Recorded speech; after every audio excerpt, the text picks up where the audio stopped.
Home of the 76ers. Into the lane, reverse windmill jam. Are you kidding me? 97.3 ESPN, WENJ, WENJ-HD, Millville, Atlantic City. This is the Sports Bash with Mike Gill on 97.3 ESPN. Now, live inside the Matt Black Kia Studios, here's Mike Gill.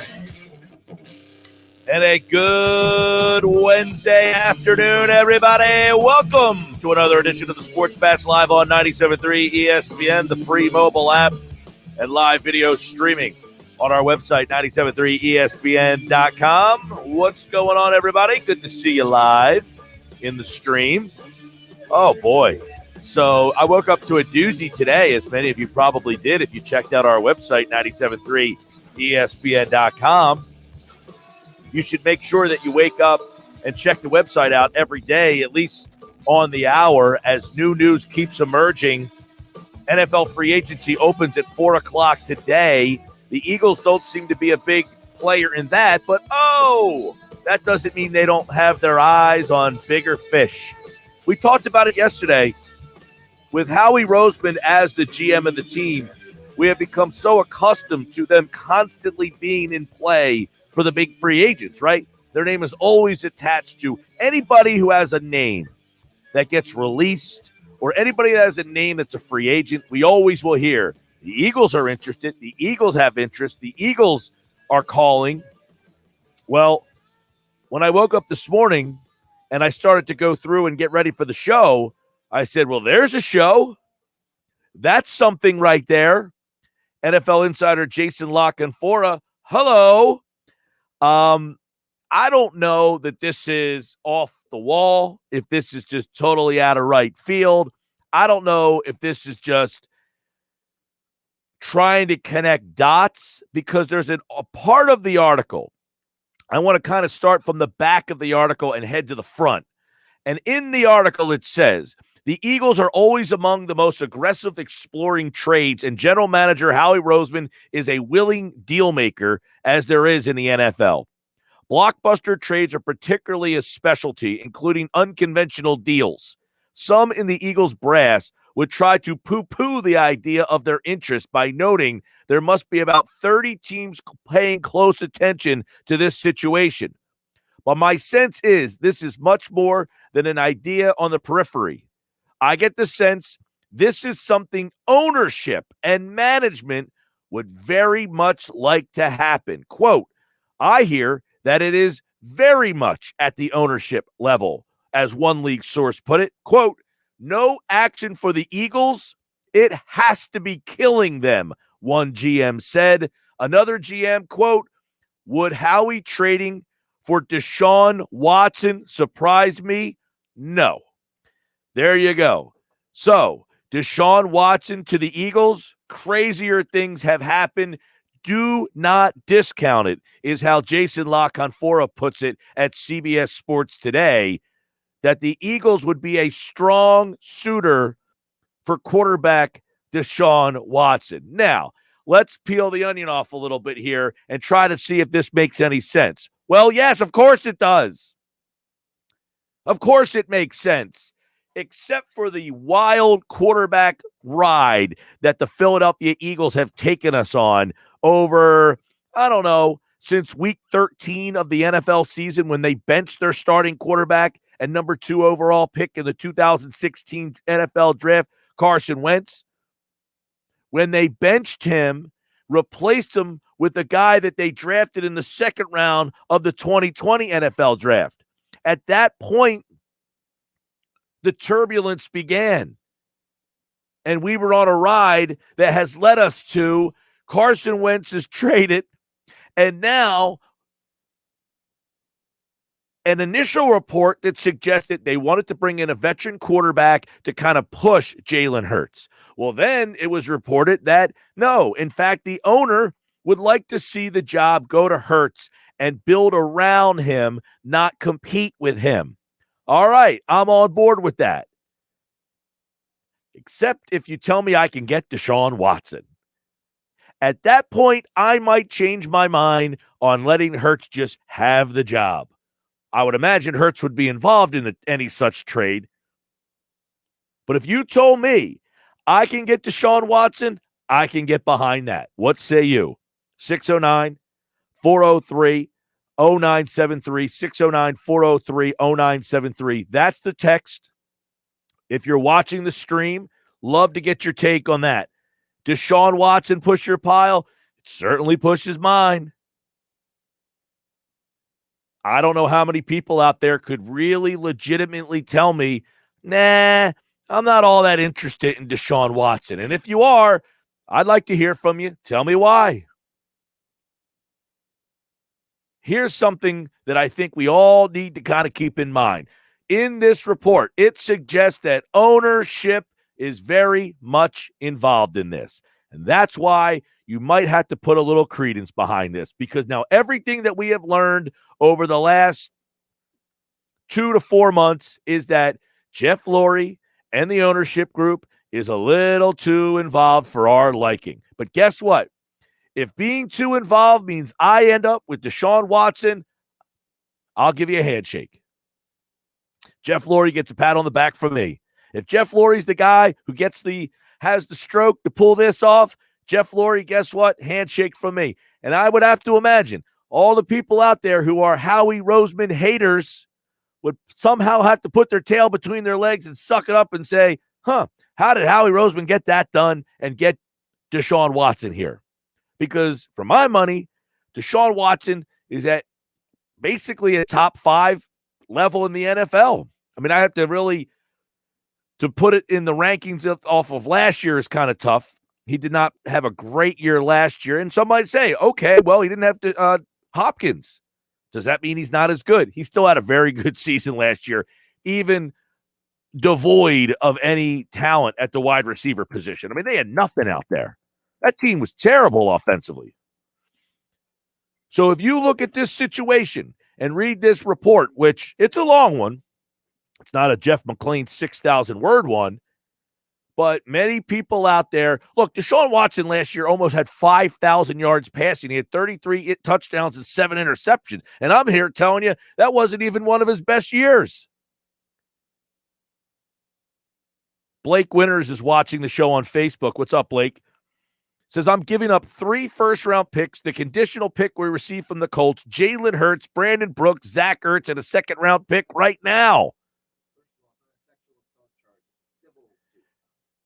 Pretty crazy that somebody would be willing to give up that much, and you know what? He might be right. I don't know what I haven't seen any possible trades. I haven't seen any possible trades, but at the same time, Blake says, I'm giving up all that, whatever else they want for Watson, and then Howie is back in our good graces. You know, here's the thing, and I do understand this, that Deshaun Watson, you know, somebody said to me earlier today, would you be concerned about Watson that, you know, that he wants out of there? You had this quarterback who essentially did not want to play for you, Carson Wentz, and I said, you know, no. Because Deshaun Watson's in a spot where there's a lot of dysfunction. He's in a spot where the ownership group's a mess. The coach traded the wide receiver because they couldn't get along. Watson just does not want to be there anymore. We all have been in spots where we just don't want to be anymore, where we're ready to move on. I think Watson is at that point. Now, I do want to bring up this possibility that is kind of tied to him as well, is that there were allegations brought up on Watson. This is a very convoluted situation that is happening this morning before these reports actually came out, that there was a lawsuit filed alleging a female, from a female, that Watson went too far during a massage. There was sexual assault lawsuit allegations. He has denied all that. And obviously that is stuff that is in the court system and way over the heads of what we're talking about here. We're talking about the player. This has just come out this morning. There's a lot that goes involved with that. I'm talking about Watson as the player. I think most people look at him as a top 5 player in the league.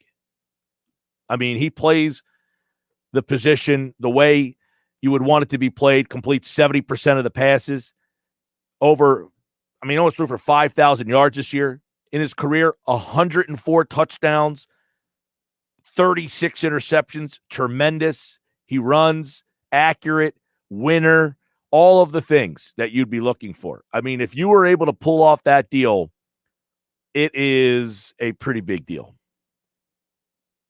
Pretty big deal. 609-403-0973. Text board is kind of jumping off the bat here. Guys, on the text board, Eagles have a lot of holes.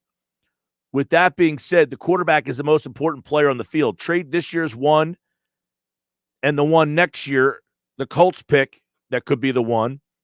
Houston gets their fast rebuild. Eagles get a top 5 quarterback in the division. They compete right away.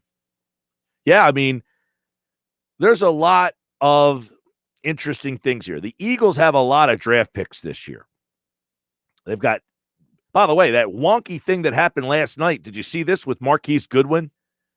The trade reverted back. So now Goodwin is actually a member of the Niners again because he never played last year. The Eagles voided the trade and got the draft pick back. Actually, they swapped 6-rounders.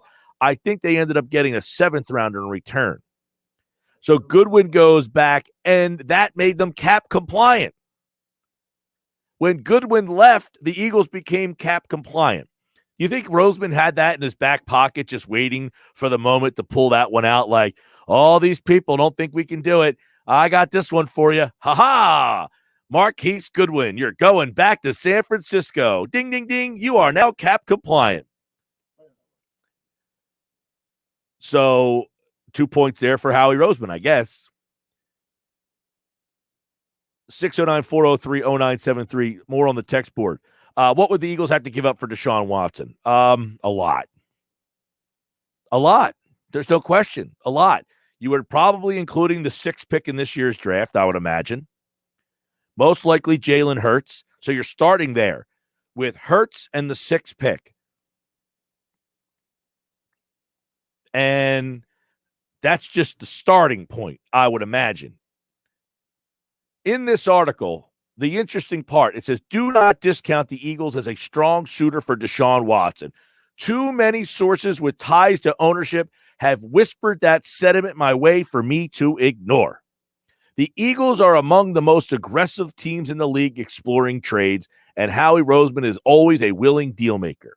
Now, it goes on to talk about that the Eagles have 4 of the first 85 picks in the draft this year. Now, 2nd rounders, 3rd rounders, I don't think that's going to get it done.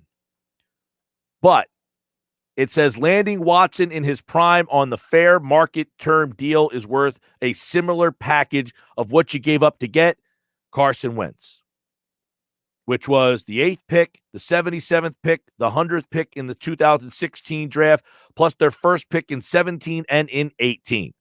And this year, they own the 6th pick, which would be what they gave up in the 2016 draft, equivalent of the 8th pick, the 37th pick, the 70th pick, the 85th pick. You have Jalen Hurts. You could possibly put that all in there. It's an interesting situation. 609-403-0973. So to answer the question on the text board, what would you have to give up? There's a good possibility that the number, well, not a good possibility, that number 6 pick is in there. That's the definitive part of any move for Deshaun Watson. Nowhere is watching on YouTube. Says most messed up part, Deshaun is one of the many great quarterbacks we passed on because we had Carson Wentz, Mahomes, Lamar, Josh Allen, Deshaun Watson, etc. Hey, you can't cry over spilt milk, man. You thought you had your guy. Other guys come and go. That's life. I mean, you can't be the guy that has Lamar Jackson and say, oh, man, we could have had this guy then next year. Well, you got Lamar Jackson. Be happy with that. The Eagles felt like they were happy with their guy. He might not be as good as the other guy, but you have to be happy with, that's like saying, hey, my wife's great, but she's a lot better looking. Man, I missed out on that. Well, you can't keep constantly trying to find the better quarterback or the better wife. You're going to drive yourself nuts. Be happy with what you got, buddy. But I can understand saying, hey, my quarterback is an unknown in Jalen Hurts. that guy's a known. I'm interested in him. These two guys have played in the league. If you're constantly trying to go to the draft, go sign up to be on Let's Make a Deal and find out what's behind door number 2. And guess what? A lot of times, that prize behind door number 2 ain't very good. If you have 2 known quantities, well, Hurts isn't a known quantity, but I think we all know that Deshaun Watson is a better player than Jalen Hurts is. Can we all, in the history of the show, I don't know that we've ever come to a full agreement on anything, but can we all come to the agreement that Deshaun Watson is better than Jalen Hurts? Can we all say, kumbaya, we all agree on something together? There's got to be somebody out there going, I think Hurts is better than Watson. Watson had 33 touchdowns. He threw 7 interceptions, though. Unbelievable, right? Look, how realistic do I think this is? I'm not going to sit here and say this is way unrealistic. You know why? The guy said it in the article, and it's the reason why. Laurie wants it to happen, or if Laurie's backing it, he's going to lean on you-know-who, and you-know-who's going to listen to him. That's why you-know-who has the job he has. So I'm not sitting here saying, hey, Howie Roseman went to Laurie and said, hey, I got a great idea. He may, but I'm not going to say that that's how it went down. But what I will tell you is, if Jeff Lurie says, Howie, I want you to make calls, and I want you to find out what it's going to take to get Deshaun Watson, you know who's going to not fight back and say, this isn't going to happen. We can't get this done. Let's just go with what we have. Brian is watching on Facebook. Says the only problem with trading for Watson is there's still no one for him to throw the ball to. Well, that's not accurate. I mean, I get what you're saying, Brian, but he's got Goddard. You have a first-round pick in Rieger that we can't judge yet. That's really not fair. By the way, part of getting Watson is the fact that you have receivers, Travis Fulgham, J.J. Arcega-Whiteside, Greg Ward, that you hope that you could get more of if you had a better quarterback. Not to mention you have the 6th pick in the draft. Hey, Deshaun Watson, how would you like to start your Eagles career off with a brand new weapon like Kyle Pitts? How would you like to start your brand new Eagles career off with a guy like Jamar Chase? Now, all of a sudden, Brian, you do have a weapon for him to throw the ball to. I feel like this whole Eagles don't have enough weapons is a little overstated. I'm not sitting here telling you I got Pro Bowlers all over the field, but Goddard's a nice target. I'm not giving up on Rager.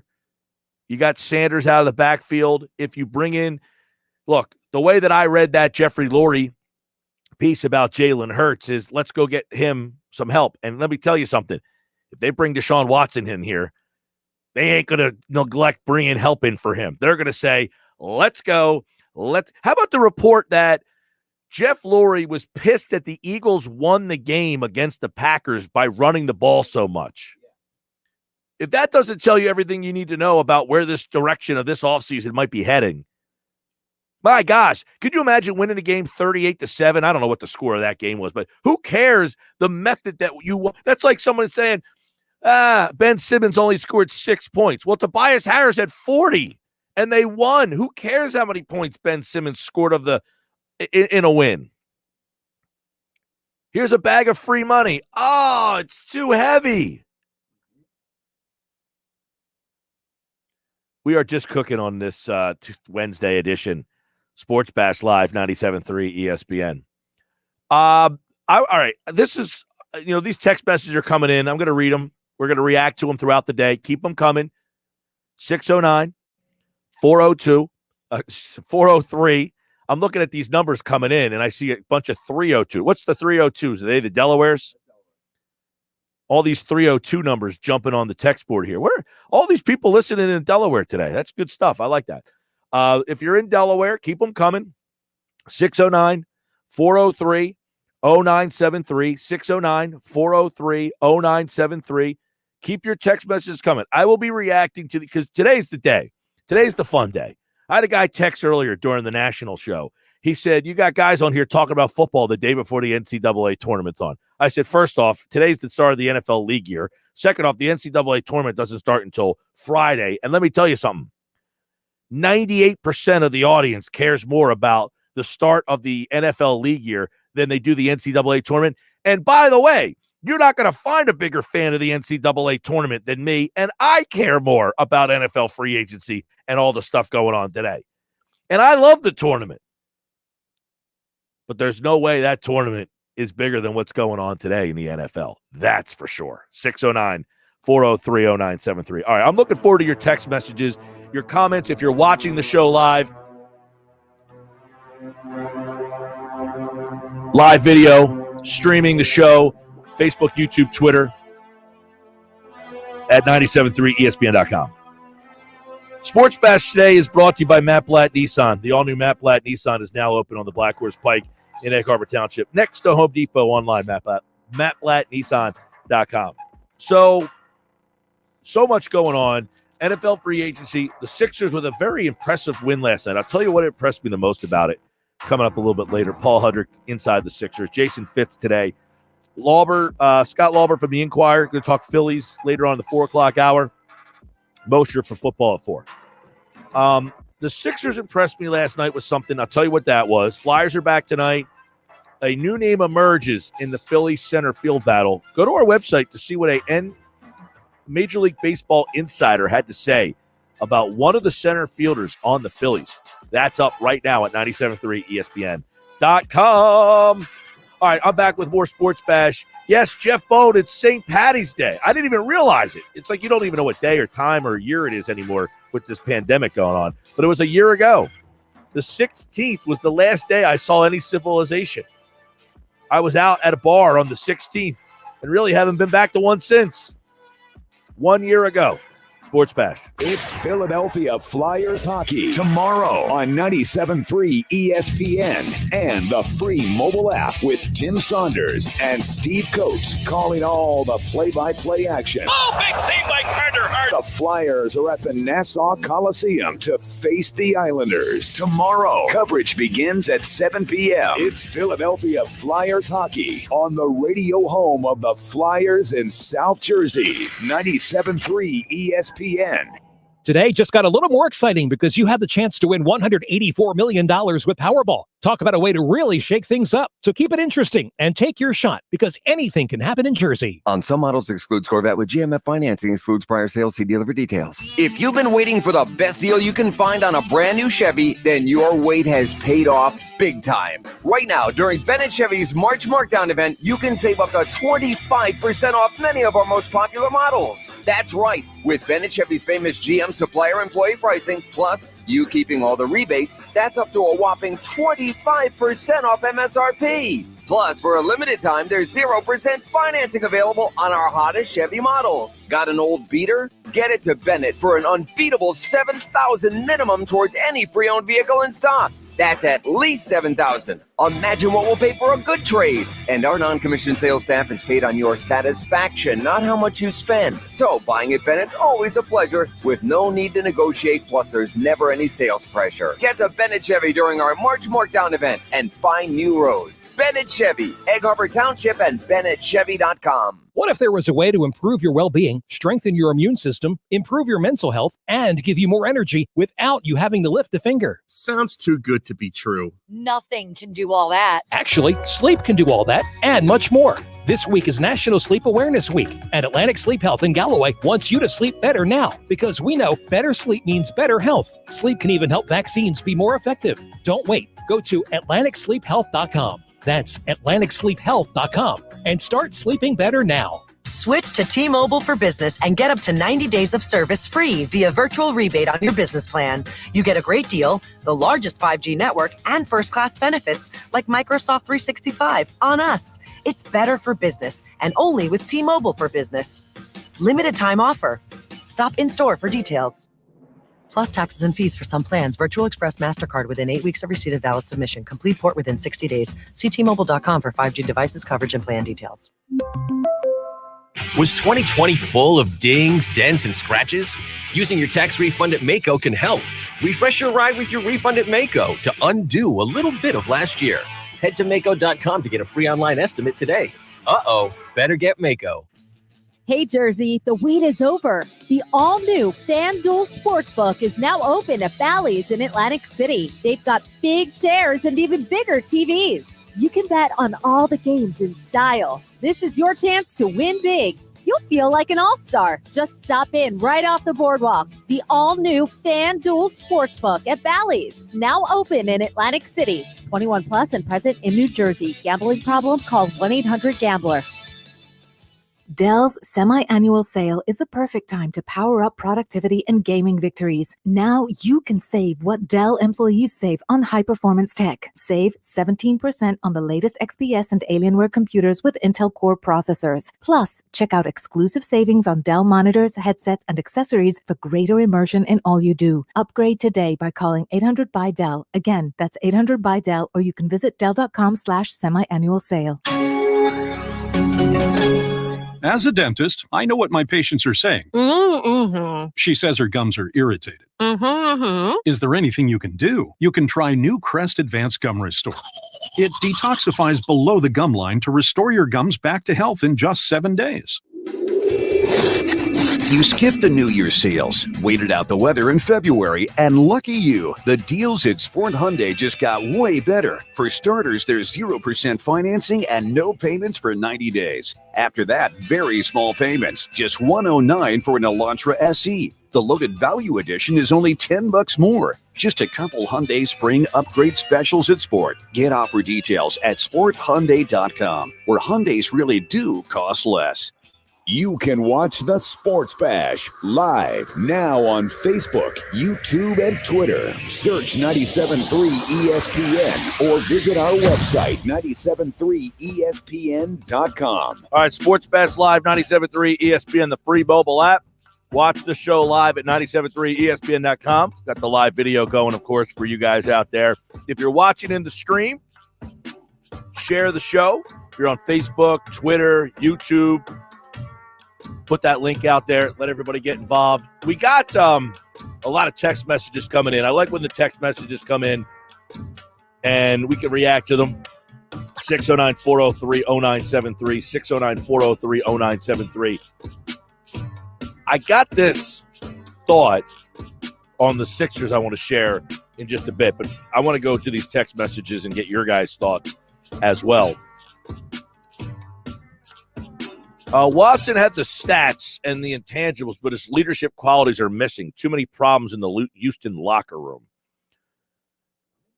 Where did that come from? That Watson, nobody had these problems with him when the team was winning the division, 4 times in a row. They went to the playoffs.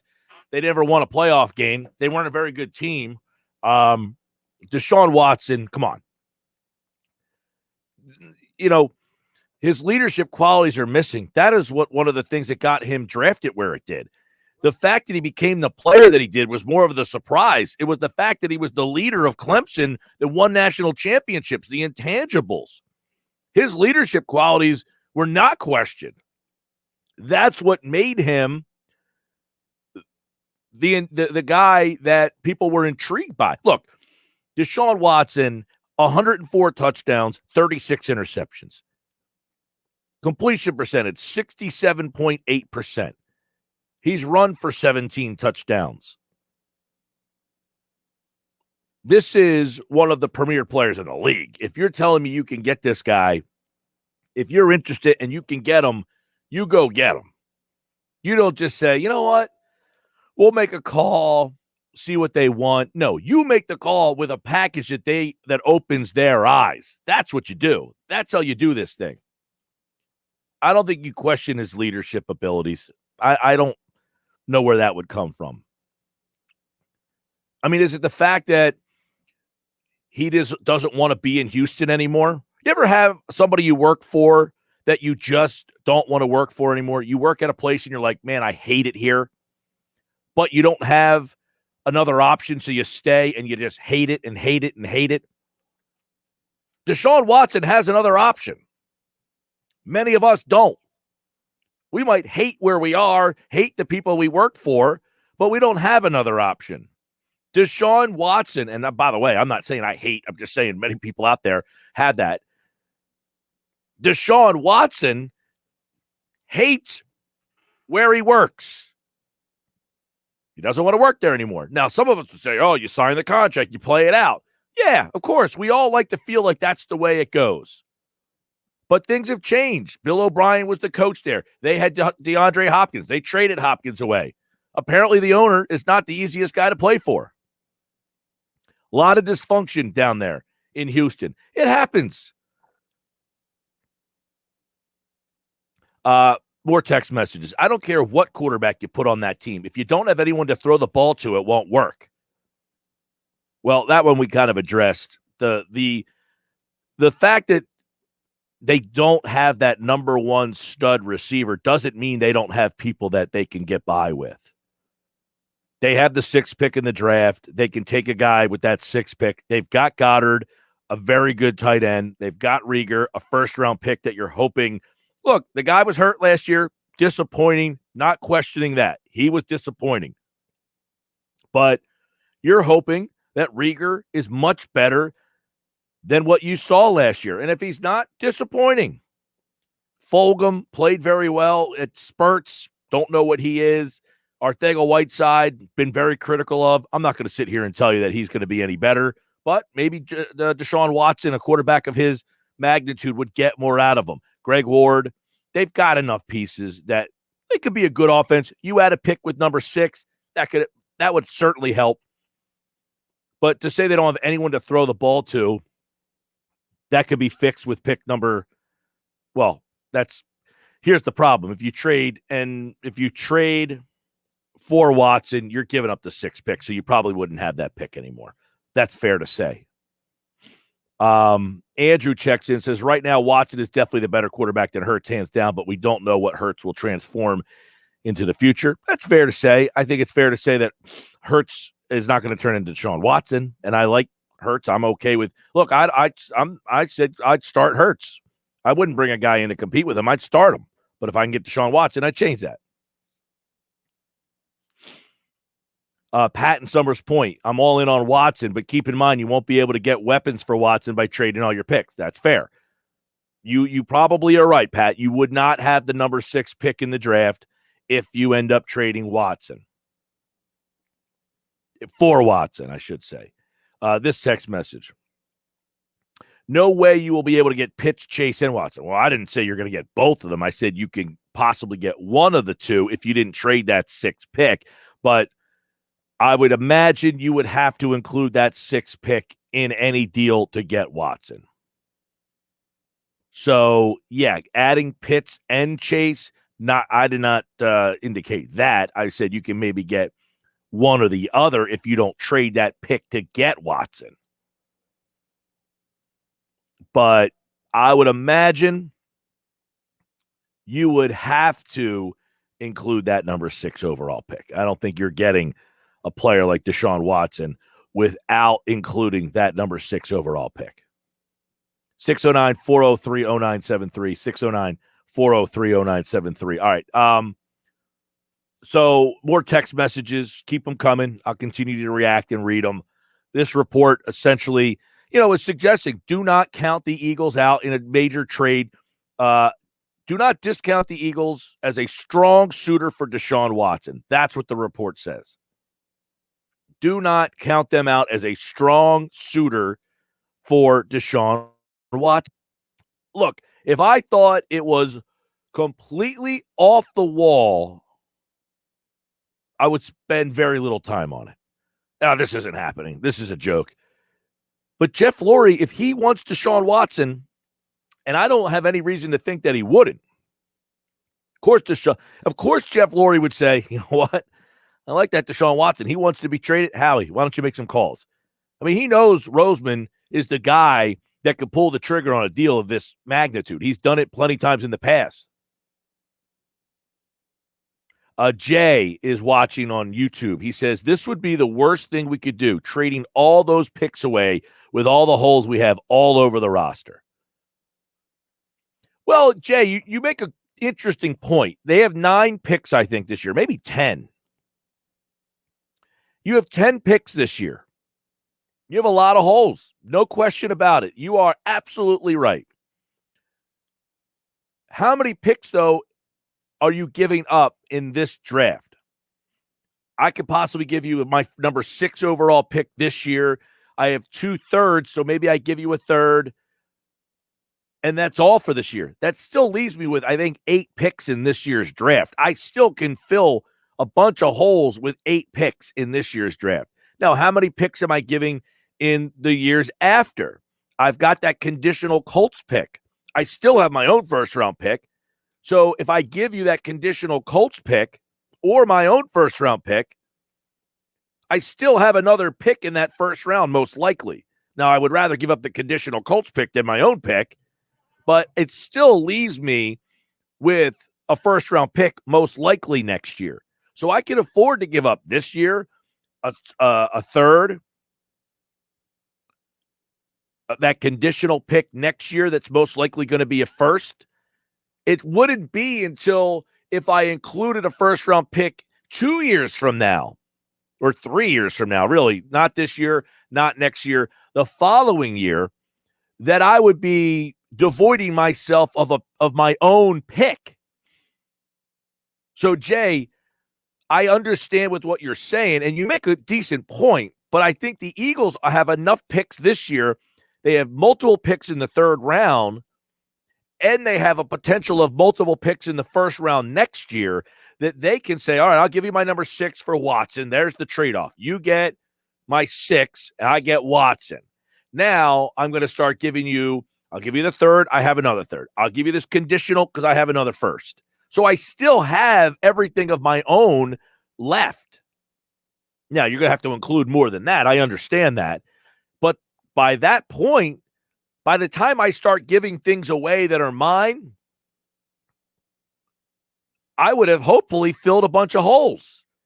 Still got 8. I think they have 10 picks now after adding the pick last night from the Marquise Goodwin trade. Javier is watching on Facebook. He says, I'm with you, Gill.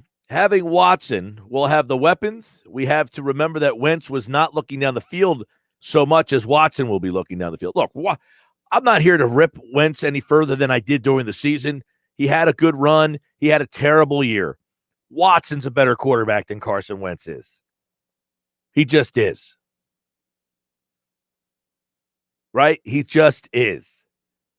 So, I said it all last year, the weapons aren't great. They weren't tremendous. Wentz missed them. Wentz was terrible. Those receivers were open. Not all the time, not every time. They were open. He missed them. Watson completes 70% of his passes. He's not missing them. The Eagles have 11 picks, by the way. They have the first, number 6. They have a second. They have 2 thirds. One is from the Colts. They have 2 fifths.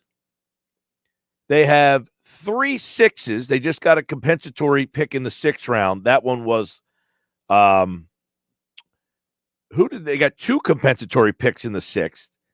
And then they got a 7, and then they got a 7 last night from the 49ers. So they have 11 total picks in this draft. Yeah, I would expect trading anyway. Right? You keep saying you have the 6th pick. You won't. If I just said that. If you get Watson, you're probably not going to have the 6th pick. Yeah, I've said that. If you get Watson, you're probably going to have to give up the 6th pick to get him. So you would not have the 6th pick if you, in fact, have to make a trade for Watson. You would not have that 6th pick any longer. You would have to give that up in the trade. I said that a couple times over. You're probably not listening. That's not surprising. The reports are they want players too. If it were just picks, then he would already be in Miami or the Jets. They both have 3 first-round picks and a young quarterback to send. Yeah, the Eagles have players that they could send them. I mean, they have, obviously, I said they would have to include the pick 6. They would probably have to include Jalen Hurts.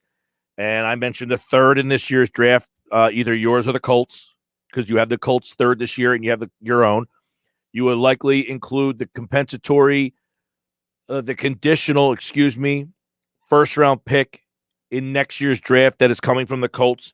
That's a player, 3 picks, and probably something else. I mean, maybe you're including – I doubt Zach Ertz helps that deal out at all, but you could say, hey, I'll give you Zach Ertz. But no, I don't think you can – I think you're going to have to add players in there too. But you have the draft picks that the other teams do. I mean, you can give your pick – you're going to have to give up your pick this year, and you have 2 potential first-round picks next year. So yeah, they have the ability to get that done with 11 picks in this year's draft plus extra picks in next year's draft. Sports Bash is brought to you by Broadleaf's Plumbing, Heating, Air Conditioning, your local provider who makes it easy to upgrade your home in the most energy efficient equipment on the market. Learn how to get a free furnace during the month of March only. Online, broadleafs.net.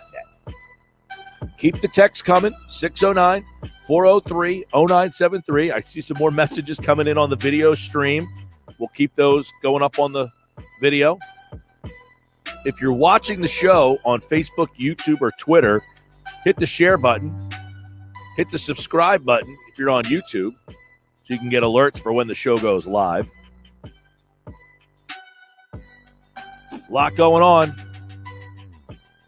It's just Wednesday, 4 o'clock today. The Eagles, by the way, are cap compliant.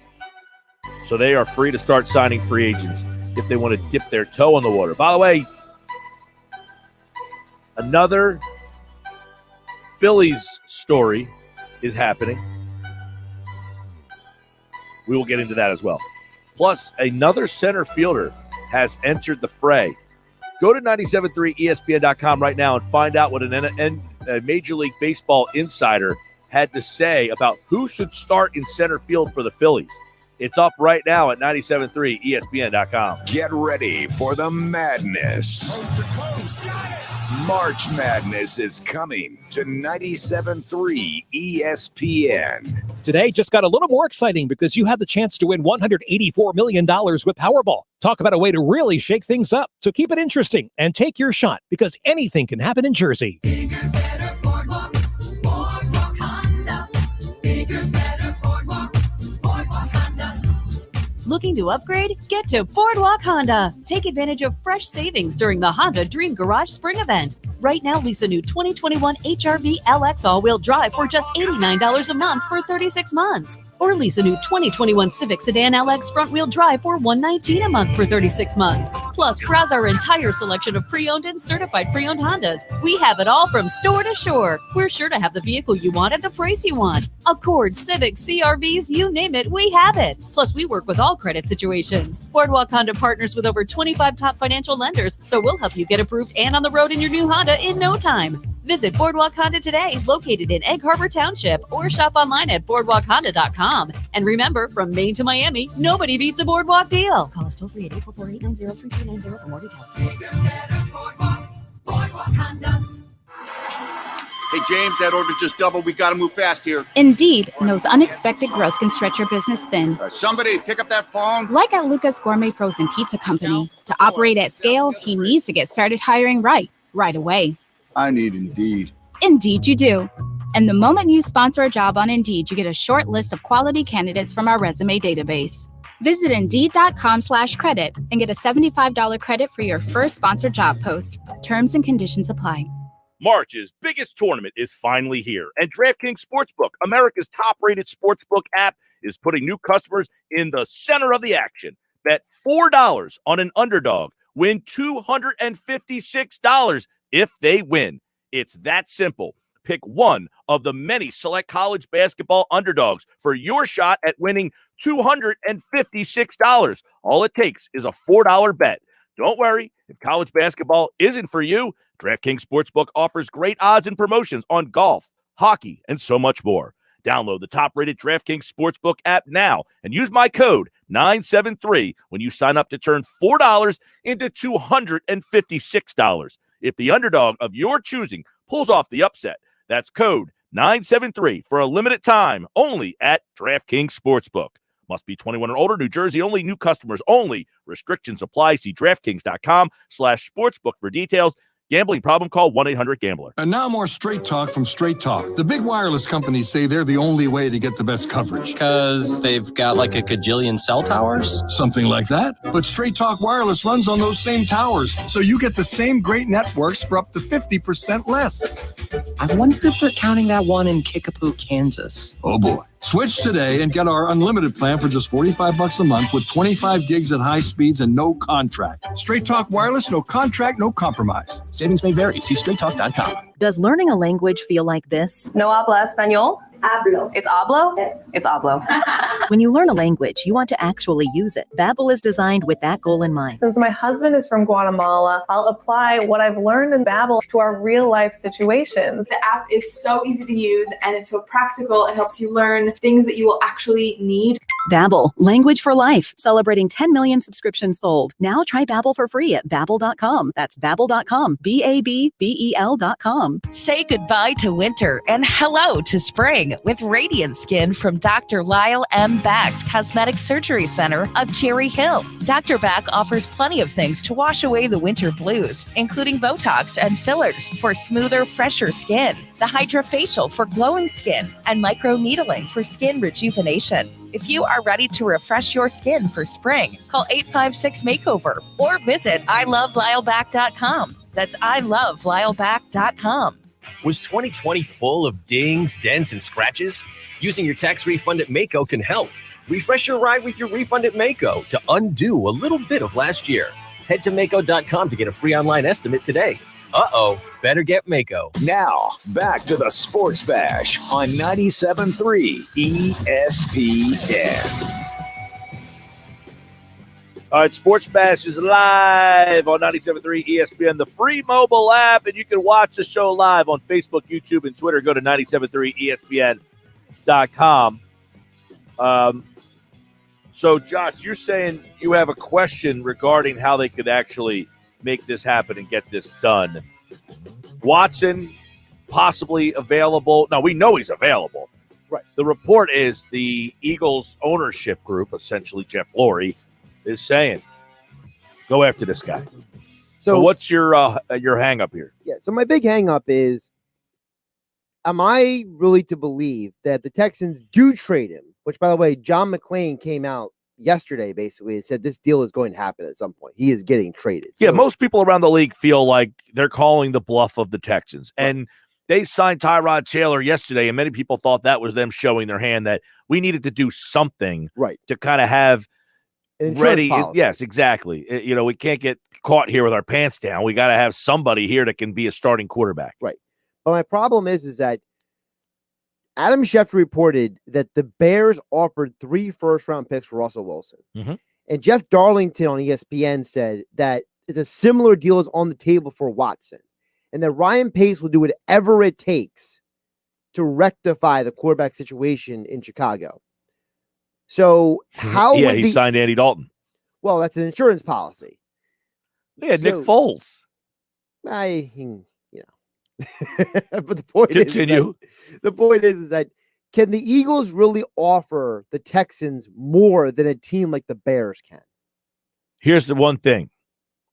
There are certain teams, I would imagine, and I don't know where the Eagles stand on this list, that Deshaun Watson does not want to play for. That's true. He has a no-trade clause. He has a no-trade clause, and it's been reported that there were only so many teams. Carolina, I think, was one of them. Carolina, yep. Miami was another one. Yeah, now Miami's out the window now. That list has gotten a little wonky because now they're saying, well, he doesn't actually want to play in Miami or New York with the Jets. So who the heck knows where he would be willing to go. But maybe the Bears were just one of the teams he said, I don't want to go there because of the dysfunction they have. Now, what's to say he doesn't think the Eagles have dysfunction? Well, the other thing is that according to reports, what Schefter and Darlington were saying is that it's not that Watson doesn't want to go there. It's that the Houston Texans keep hanging up the phone on the Bears. Apparently, Houston's still playing coy with NFL teams. Yeah, well, the Houston Texans need a reality check. Their quarterback doesn't want to play there anymore. Now, Andrew Brandt said this on his podcast, The Business of Sports. He's a former front office executive. He said, look, the guy's not happy in February. Come back to me if he's not happy, in August. Has anything changed with Deshaun Watson? Maybe not, but guess what? We're only in March. So the Texans might say, too bad. Show us you're not going to play here before we make a move. Now, I thought yesterday, though, them signing Tyrod Taylor kind of indicated that they at least think that it's a possibility that they might have to trade him. Right. And you are only going to get your most value for him if you trade him before the draft. Right. Now, on the text board, somebody says there's the two teams have 2 first-round picks they would send in this year's draft. Yeah, that's fine and dandy, but the Eagles could send 2 first-round picks too. They might not be in the same draft. Correct. But the Texans might say, you know what, we'd rather have them spread out. We'd rather have 2 next year. Maybe they like next year's draft better. Who the heck knows? But you're right. But keep this in mind. Watson has to want to go to the team that he's getting traded to. Correct. So that's also in play here. So just because those teams have better ammunition potentially, he might say, I don't want to go there. So, but like you just said earlier, you're handcuffed if you're the Texans. If Watson looks at the Eagles and says, man, they're dysfunctional too, then that gets thrown out the window as well. Well, right. We totally don't have any idea what his feelings are on the Philadelphia Eagles. Right. And he has not come out and said what teams he wants to go to. All he has said is, I don't want to be here. I want to go somewhere else. Right. No, they have not. There was some reports that, Carolina, the Jets, Miami, and I think that was it. There was 4 teams, wasn't there? There was a 4th one, and I think it was Atlanta was the other one. So there has been some reports, but look, Atlanta just signed restructured Matt Ryan's deal. Right. And they're probably going to draft the quarterback like Trey Lance, develop that guy for a year or 2, and then Ryan will be done. Right. Miami's got Tua. I mean, yeah, you could include. And they just signed Brissett. You could include Tua in the deal to get him, but yeah, trading I don't Tua, know that Brissett would. Trading Tua in the 3rd pick would be a nice package to get Watson for sure. Oh, you have the 3rd pick, right? They have a better pick ammunition than Philadelphia does. You have Tua, who's regarded higher than Hurts is. Miami has better ammunition, but I don't know that those 2 teams. They've made deals before. No, not the Laramie Tunsil deal, right? And they got ripped off. The Texans got ripped, so I don't know that they want to do that. Shocking. No, but I don't know. I mean, for whatever reason, that call hasn't seemingly been made. Like there has been no connection between those 2 teams. Now, there was a report last week that I saw anyway that basically said that, he didn't want to play for the Dolphins or the Jets, that he's kind of changed his stance on that. Now, the Panthers, do they get involved here? The Panthers have what? The 6th pick? No, I think it's the 8th pick. The Eagles have the 6th. The 8th pick. So they have some interesting ammunition. Right. And there's also rumors out there that if they had to, they would trade Christian McCaffrey, which is insane to think about. But, I mean, you might have to make a move like that to get a guy like that. Yeah, I mean, running back in the NFL, those are guys. And they played essentially most of the year last year without him. Guys, I realize the desire to get a top 3 or 4 quarterback, but you also don't want to become the Vikings in the Herschel Walker deal. Herschel Walker was a running back. That was also a once-in-a-lifetime situation. If you go back and read, Boys Will Be Boys by Jeff Pearlman, you realize that the way that deal went down, that would never happen in today's world. Yeah, Josh understands what I'm saying. The Texans would want at least 3 first-rounders and players. I understand what you're saying. I'm giving you 3 first-rounders. They're just not in this year's draft. You're saying they only went 3 first-rounders with 2 of them being this year. I'm saying, okay, the Eagles can offer 3 first-rounders. The 2nd first-rounder could come in next year's draft. Heck, the Eagles could say, we'll give you number 6 and our 2 picks from next year. They can say, we'll give you our first-round pick and the Colts conditional pick. So yeah, I understand what you're saying. You're just saying those teams have multiple picks in this year's draft. I'm saying the Eagles can give them multiple picks. They just aren't in the same draft class. And yes, they're going to have to include players like Jalen Hurts, like a guy. He's saying Miles Sanders, Jalen Reagor, or Goddard. I don't know that you're going that far. Well, you're going to have to give up someone with a salary. Because Watson, you're going to get a contract in return. So you have to give up somebody who has a a juice on Well, the none of those contract. guys, Sanders, Rager, None of or them, they're all on Goddard, rookie deals. none of them have Atlantic contracts. Sleep Health in Galloway. So you're looking at a situation where possibly that you might have to, include a guy like Would you Zach Ertz, trade Fletcher Cox? Zach Ertz he only makes $8 million. Would I trade Fletcher Cox in this kind of deal? Probably. And Fletcher's on the wrong side of 30. So I'd think about that. All right, good stuff in the hour. Keep your text messages coming, 609-403-0973. If you're watching the show live on the video, keep it coming over there as well. On the other side, Jason Fitz, ESPN Radio, will get his take on how valuable is Deshaun Watson. Do you give up first-round picks and multiple picks and all that kind of stuff for a guy like Deshaun Watson? Plus, my thoughts on the Sixers' win last night. Something impressed me about that game last night. I'll tell you what it is. Plus, a new name in center field has emerged. Find out what one MLB insider who he thinks should start in center field for the Phillies. It's Sixers basketball tonight on 97.3 ESPN with the voice of the 76ers, Tom McGinnis, calling all the exciting play-by-play action. Stolen by Bible. He breaks free and slams it. Oh, man, you're playing with fire with Bible lurking. The Sixers host the Milwaukee Bucks tonight. Coverage begins at 7 p.m. Philadelphia 76ers basketball on your radio home of the Sixers in South Jersey, 97.3 ESPN. Hey, Jersey, the wait is over. The all-new FanDuel Sportsbook is now open at Bally's in Atlantic City. They've got big chairs and even bigger TVs. You can bet on all the games in style. This is your chance to win big. You'll feel like an all-star. Just stop in right off the boardwalk. The all-new FanDuel Sportsbook at Bally's, now open in Atlantic City. 21 plus and present in New Jersey. Gambling problem? Call 1-800-GAMBLER.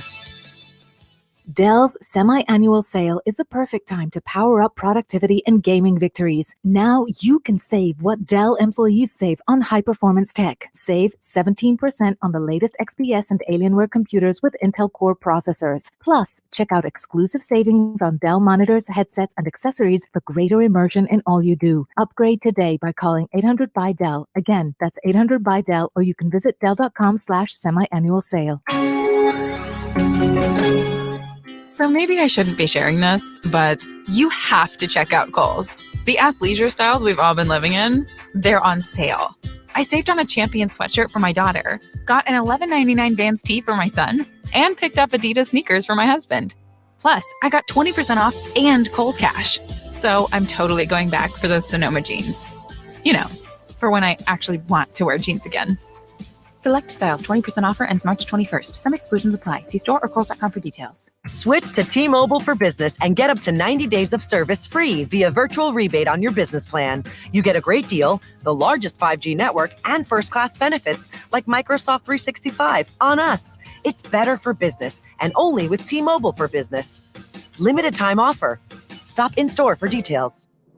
Plus taxes and fees for some plans. Virtual Express MasterCard within 8 weeks of receipt of valid submission. Complete port within 60 days. See T-Mobile.com for 5G devices, coverage, and plan details. Progressive Motorcycle presents Road Wisdom from the Motor. Half man, half motorcycle. If you missed a turn, there's always another turn. Take it to get back to the turn you missed. Use your turn signal. Progressive Motorcycle also presents Roadside Assistance. Progressive Motorcycle, for those who were born to ride. Progressive Casualty Insurance Company and Affiliates. If you own a small business, you know how hard it can be to find new customers. Town Square has new tools that can help your business stand out and grow. Go to GetLocalCustomersNow.com for a free competitive analysis that will show you what other businesses are doing to find new customers and how you can do it too with Town Square. Be one of the first businesses to sign up and receive $500 in free advertising on this station. Start growing your business today. Visit GetLocalCustomersNow.com. That's GetLocalCustomersNow.com. What's in store for your business this week at Staples? Printing you new signs for the times. Get back to business with custom printed signs and sales materials. Staples has hundreds of designs to choose from, or just upload your own. And now at Staples, get 15% off signs, posters, or decals when you spend $75 or more. Some items printed same day when ordered before 2 p.m. Save big on custom printing at Staples. Ends 5/29/21. Exclusions apply. Limit one offer per customer. See store associate or visit staples.com/signage for details. Hey, James, that order just doubled. We got to move fast here. Indeed knows unexpected growth can stretch your business thin. Somebody pick up that phone. Like at Luca's Gourmet Frozen Pizza Company, to operate at scale, he needs to get started hiring right away. I need Indeed. Indeed you do. And the moment you sponsor a job on Indeed, you get a short list of quality candidates from our resume database. Visit Indeed.com/credit and get a $75 credit for your first sponsored job post. Terms and conditions apply. For a limited time, the Home Depot and Frigidaire have cooked up something truly amazing in the kitchen. Even lower prices on Frigidaire gallery wall ovens with air fry and cooktops, including easy-to-clean induction cooktops, plus free basic hookup and delivery. With prices like these, it's time to take those kitchen remodel plans off the back burner. Bring on spring. With spring savings now on Frigidaire, only at the Home Depot. How doers get more done. Valid through March 31st, U.S. only. Atlantic Sleep Health in Galloway. It's National Sleep Awareness Week, and Atlantic Sleep wants you to know that better sleep means better health. Online at AtlanticSleepHealth.com. Home of the Eagles, Sixers, and Flyers. WENJ, WENJ HD, Millville, Atlantic City, 97.3 ESPN. This is the Sports Bash with Mike Gill on 97.3 ESPN. Now, live inside the Matt Black Kia Studios, here's Mike Gill. Hour 2 of the Sports Bash Live, 97.3 ESPN. Phillies in action today. I think Herrera hit another bomb, if I'm not mistaken. I'll have to check that out to verify. But I think Herrera went deep again. This whole center field thing is interesting. For more information on the center field battle, see what one Major League Baseball insider said about who the starting center fielder for the Phillies should be. Not will be, who it should be. It's right now at 97.3 ESPN.com. All right, we got so much to get to. Paul Hudrick inside the Sixers coming up in 20 minutes from now. As the Sixers with that win last night. You know, there was something about the Sixers win that stood out and impressed me last night.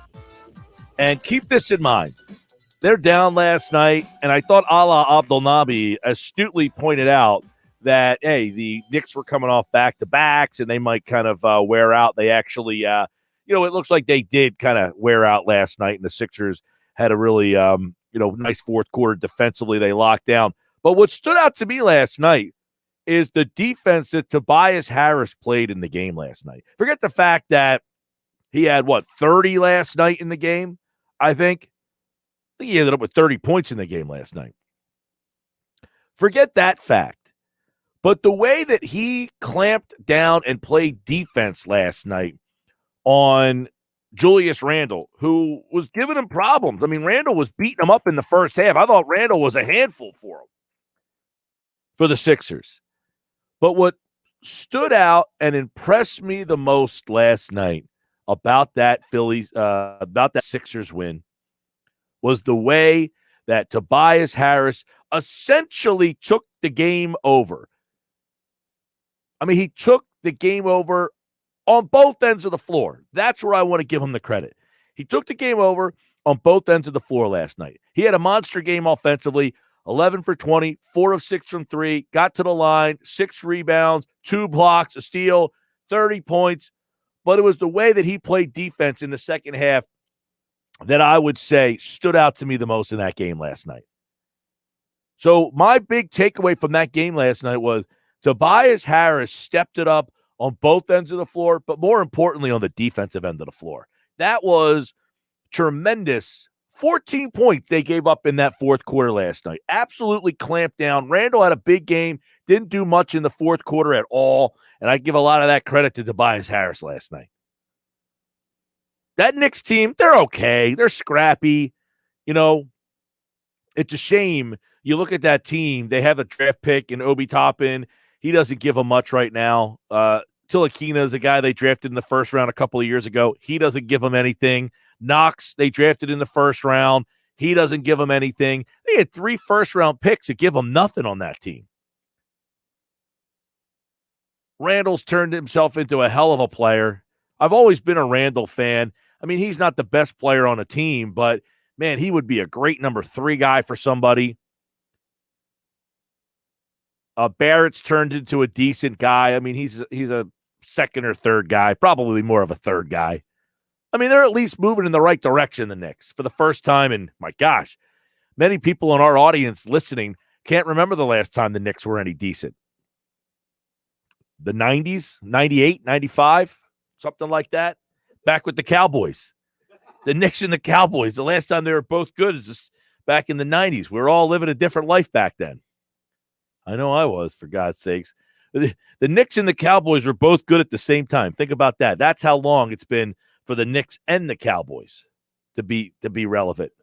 It's pretty crazy when you think about it in that. I never really thought about it in that vein. But the Knicks have been that bad that it's taken them all the way back to when the Cowboys were last good. And I can see the Cowboy fans scrambling. We won the Super Bowl in 1972.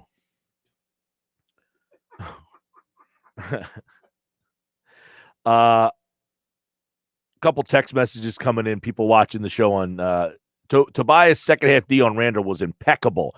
It wasn't to me. I said something that stood out in that game last night above everything else. Forget the fact that Tobias Harris had 30 points last night. On the offensive side of the ball, Harris has far exceeded any expectation I think anybody had from him. Even if you were like, look, Harris and Doc Rivers were together in L.A., and you're going to see a different Tobias Harris. You're getting a better Tobias Harris now than the one that was in L.A. This Tobias Harris is better. Another thing that stood out to me last night, and I'm not even going to give you Ben Simmons, who I thought was excellent last night. 16 points, 13 rebounds, 7 assists. He played tremendous defense, I thought, as well. Simmons was locking down late in the game. That fourth quarter, they took over. I mean, here's a couple things that Dwight Howard, I think I saw a tweet from McCormick today. I want to bring this up. I got to give I want to give my man McCormick a little bit of play here, because he does a great job covering the Sixers. But he had a stat last night, I think it was, that he tweeted. Maybe it was this one. Here it is. Dwight Howard over his last 4 games. 11 points, 10.5 rebounds, almost 2 blocks. He's shooting 60% from the field, 64% from the free throw line. That number, if not from the free throw line, is not great, but it's Dwight Howard we're talking about here. He's averaging a double-double. These are the things that are standing out right now. The contributions that you're getting from this bench. Now, a couple things I want to throw into the mix here. Adam Gaskell, what's up, Gas Man?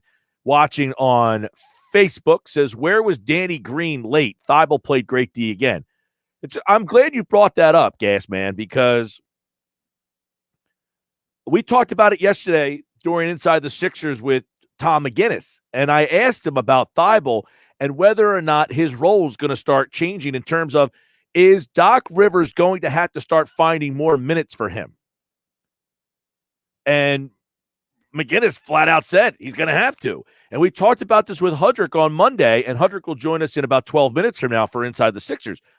Thibault is playing at a level where Rivers is putting him into the game late, and Green is now being taken out of the game late. It's almost because defensively, I think Green is I know Green is a step down from Thibault. If Thibault can start to hit a jumper, a 3, with more consistency, he's going to take over that role from Danny Green. I think Danny Green, look, he had a horrible night last night. 1 of 10, 1 of 7 from 3 points on the night. He had a rough game, 22 minutes. Those minutes are starting to go. You're starting to see, Korkmaz got minutes last night, and he wasn't even shooting the ball all that well. and he got some minutes. I mean, he played 23 minutes. Steibel played 18 minutes. But Doc Rivers has an interesting conundrum coming up here.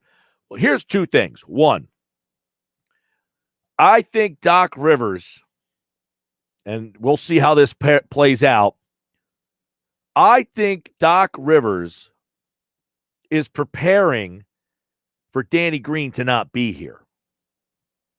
And that his rotation is kind of starting to go to, I can't rely on Green as much because I don't know that he'll be here more. So I want to start getting these up. Now, total speculation, obviously. I don't know if they're going to trade Danny Green, but I would imagine any deal they make of substance is going to have to include Danny Green in it. He makes the most money out of the tradable assets. Over on YouTube, Chile is watching on YouTube. Says, facts. Dwight is the best addition to this team. He brings so much on and off the court. Somehow he found the foundation, the fountain of youth in Philadelphia. Go listen to our conversation with Tom McGinnis yesterday, and he talked about how much he's brought. I said it with Tom yesterday. I was surprised that they brought in Dwight Howard, and I'm thinking to myself, this felt to me like when the Sixers brought Kwame Brown here. Remember that? When the Sixers signed Kwame Brown, back when they were quote-unquote trying to win? That wasn't a process team. That was the Sixers trying to win. Let's go get Kwame Brown. That's what happens when you try to win, as opposed to having a plan to try to get things back on track. You bring in Kwame Brown. All right? So they brought in Kwame Brown. When they brought Kwame Brown in, I felt that that's what the Dwight Howard signing was like. It was like bringing Kwame Brown. I'm thinking to myself, what the hell are you bringing in Dwight Howard for? But look, Dwight Howard has gone through a transformation that you don't see a whole heck of a lot. People can't change. Dwight Howard's a changed man. He's accepted his role. He brings energy. Tony Quigley's watching on Facebook. What's up, Tony? He says, Howard gets a lot of credit for how he's handling this season. I had questions about his motivation entering the year after winning a championship last year. He's been great. Tony, he's been better than great. You're right. But I had the same questions you had, not about motivation, about the maturity. But look, we don't watch the Lakers every single night of the week. We might watch them on TNT or TBS or ESPN where they're the game of the week. So we catch, 18 to 20 games of them, baby. And in that, and McGinnis brought this up yesterday. I thought it was a great interview. He had a lot of great answers. Check it out at 97.3 ESPN on YouTube. But he mentioned it. Last year in L.A., he had a role, and that role wasn't every single night of the week. He might play 15 minutes one game. He might play 18 minutes another game. He might not play at all, depending on the matchups. And give Howard credit. He's accepted that role. And this is coming from a guy. Dwight Howard might be a Hall of Famer. Dwight Howard might be in the Hall of Fame. When it's all said and done, he was the number one pick in the draft. He's a multiple-time All-Star. He's a multiple-time Defensive Player of the Year. He might be in the Hall of Fame. So, Tony, you're right, man. I had questions, not about his motivation after winning the championship. I think it was more about, I didn't realize how mature of a player that he has become. Now, it's funny I say he's a mature player when the guy feels like he gets a technical every other night of the week. That's because of his energy. That's just because of his on-court persona. What he's bringing off the court, I think has been unbelievable. It really has been. And look, he played with LeBron, he played with Anthony Davis, he played with a very veteran-oriented team out there. Rondo. I mean, you really can't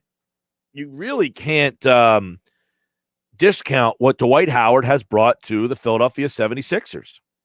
Mike, I've mentioned this before. I think Dwight Howard is almost like the enforcer for this team.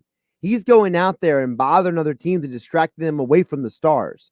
He's kind of playing that like Rick Mahorn like did. Billy Schwein would want him to lace him up and play on the blue line for the Flyers and get into a fisticuff. I don't know about that, but I was going to say like kind of like Rick Mahorn used to do back in the day. And Rick Mahorn would be the distraction, and then the star players would go out there and do their thing. I think that's probably why Dwight does what he does, because he knows if they're mad at me, they're not going to be paying attention to Ben, Tobias, and Joel.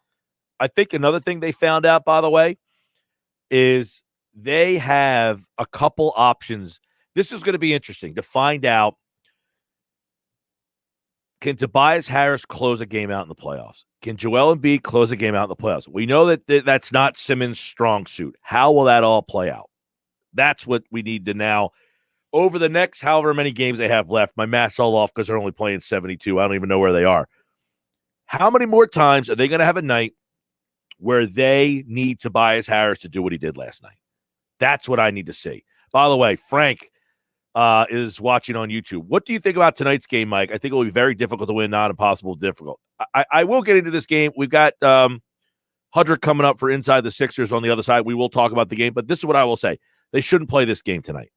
Both teams, I think, played last night. They don't play again till Saturday. Why play the game on the back-to-back?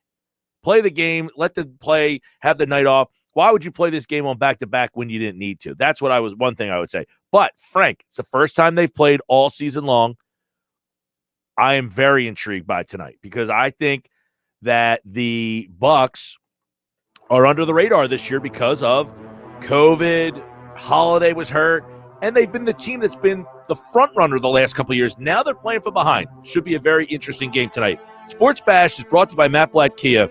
They want to get you approved today.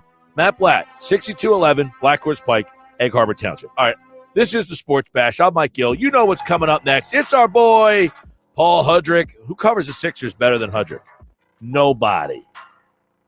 And he's with us every Monday, Wednesday, Friday for Inside the Sixers right here on the Sports Bash Live on 97.3 ESPN, the free mobile app. Watch the show live at 97.3 ESPN.com through Facebook, YouTube, and Twitter. Get ready for the madness.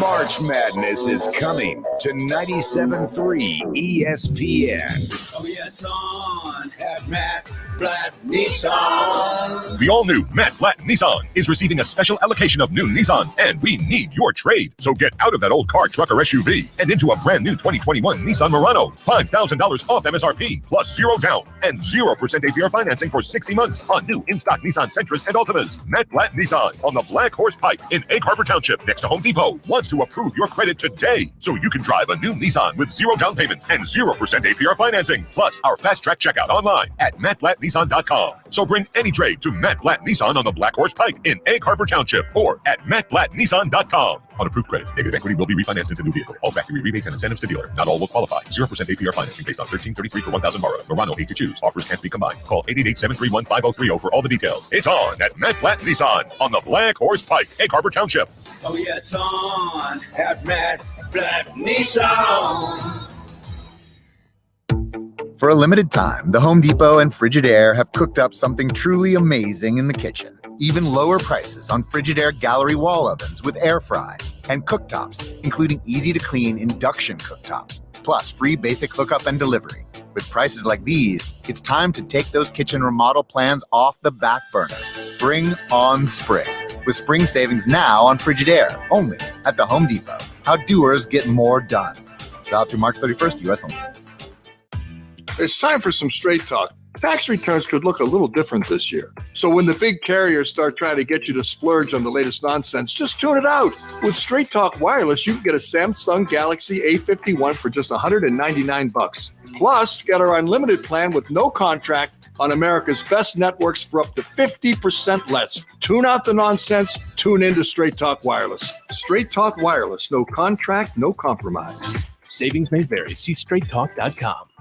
Tax refunds are great for fresh starts, especially in 2021. Refresh your ride with your refund at Mako and make the year one you'll never forget. Head to Mako.com to get a free estimate today. Better get Mako. Indeed knows unexpected demand can stretch your business thin. Leon speaking. Like at Leon's Plumbing. Sorry, quickest we can get there is next Friday. To stay out of hot water, he needs to get started hiring right away. I need Indeed. Indeed you do. And the moment you sponsor a job on Indeed, you get a short list of quality candidates from our resume database. Visit Indeed.com/credit and get a $75 credit for your first sponsored job post. Terms and conditions apply. If you own a small business, you know how hard it can be to find new customers. Now, Town Square Media has new tools that can help your business stand out and grow. Go to GetLocalCustomersNow.com for a free competitive analysis that will show you what other businesses are doing to find new customers and how you can do it too with Town Square Media. Be one of the first business owners to sign up and receive $500 in free advertising on this station. Start growing your business today. Visit GetLocalCustomersNow.com. That's GetLocalCustomersNow.com. Dell's semi-annual sale is the perfect time to power up productivity and gaming victories. Now you can save what Dell employees save on high-performance tech. Save 17% on the latest XPS and Alienware computers with Intel Core processors. Plus, check out exclusive savings on Dell monitors, headsets, and accessories for greater immersion in all you do. Upgrade today by calling 800-BY-DELL. Again, that's 800-BY-DELL, or you can visit Dell.com/semi-annual sale.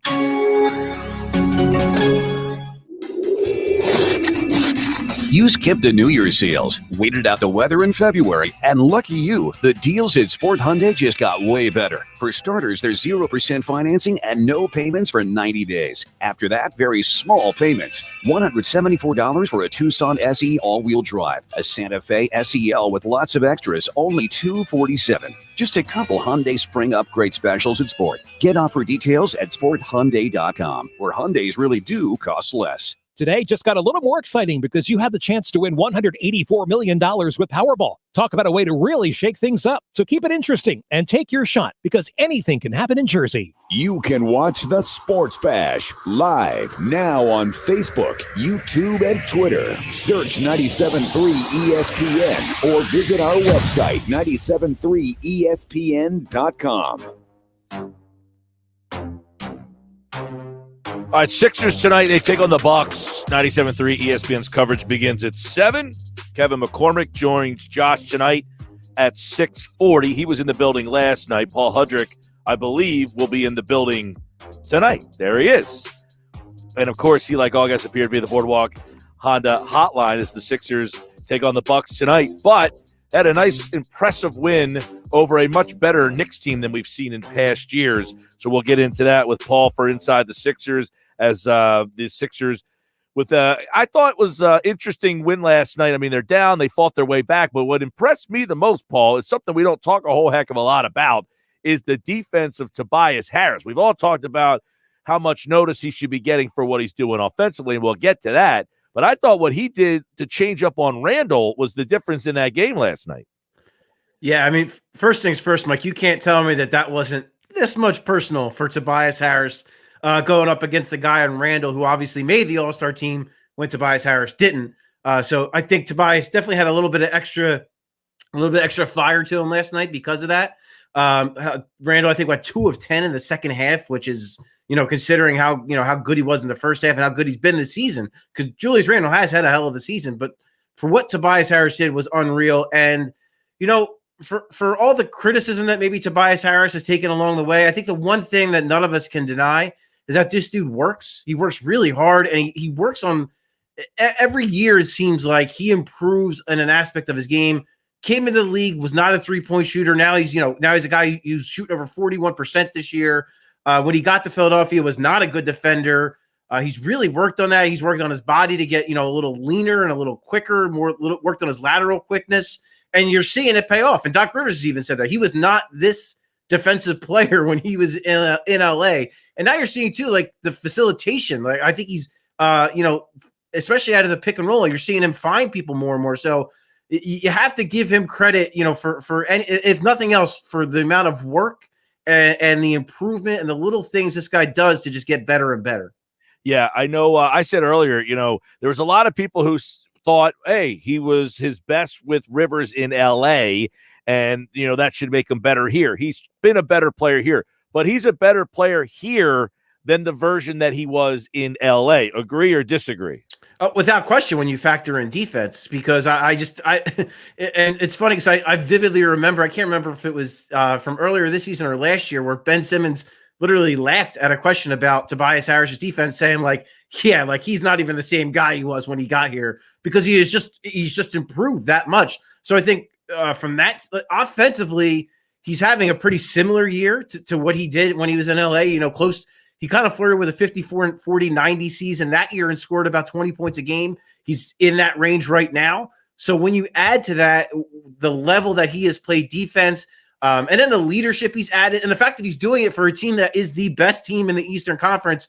I think when you factor all of that in and the clutchness too, Mike, I mean, the fourth quarter, it seems like every fourth quarter, he is the guy they go through and he has delivered time and again, including last night. So I think when you factor all that in, I think this is an even better version than that LA version we saw. Well, Paul, that people are going to wonder, is he the guy in the playoffs with the game on the line that gets it done? Do they go through him? Is it Joel? Can they switch back and forth? I mean, I think the next learning curve for this team will be how will teams defend Ben differently in the playoffs? And if they defend him differently, is Tobias Harris at the level capable to make them pay for it?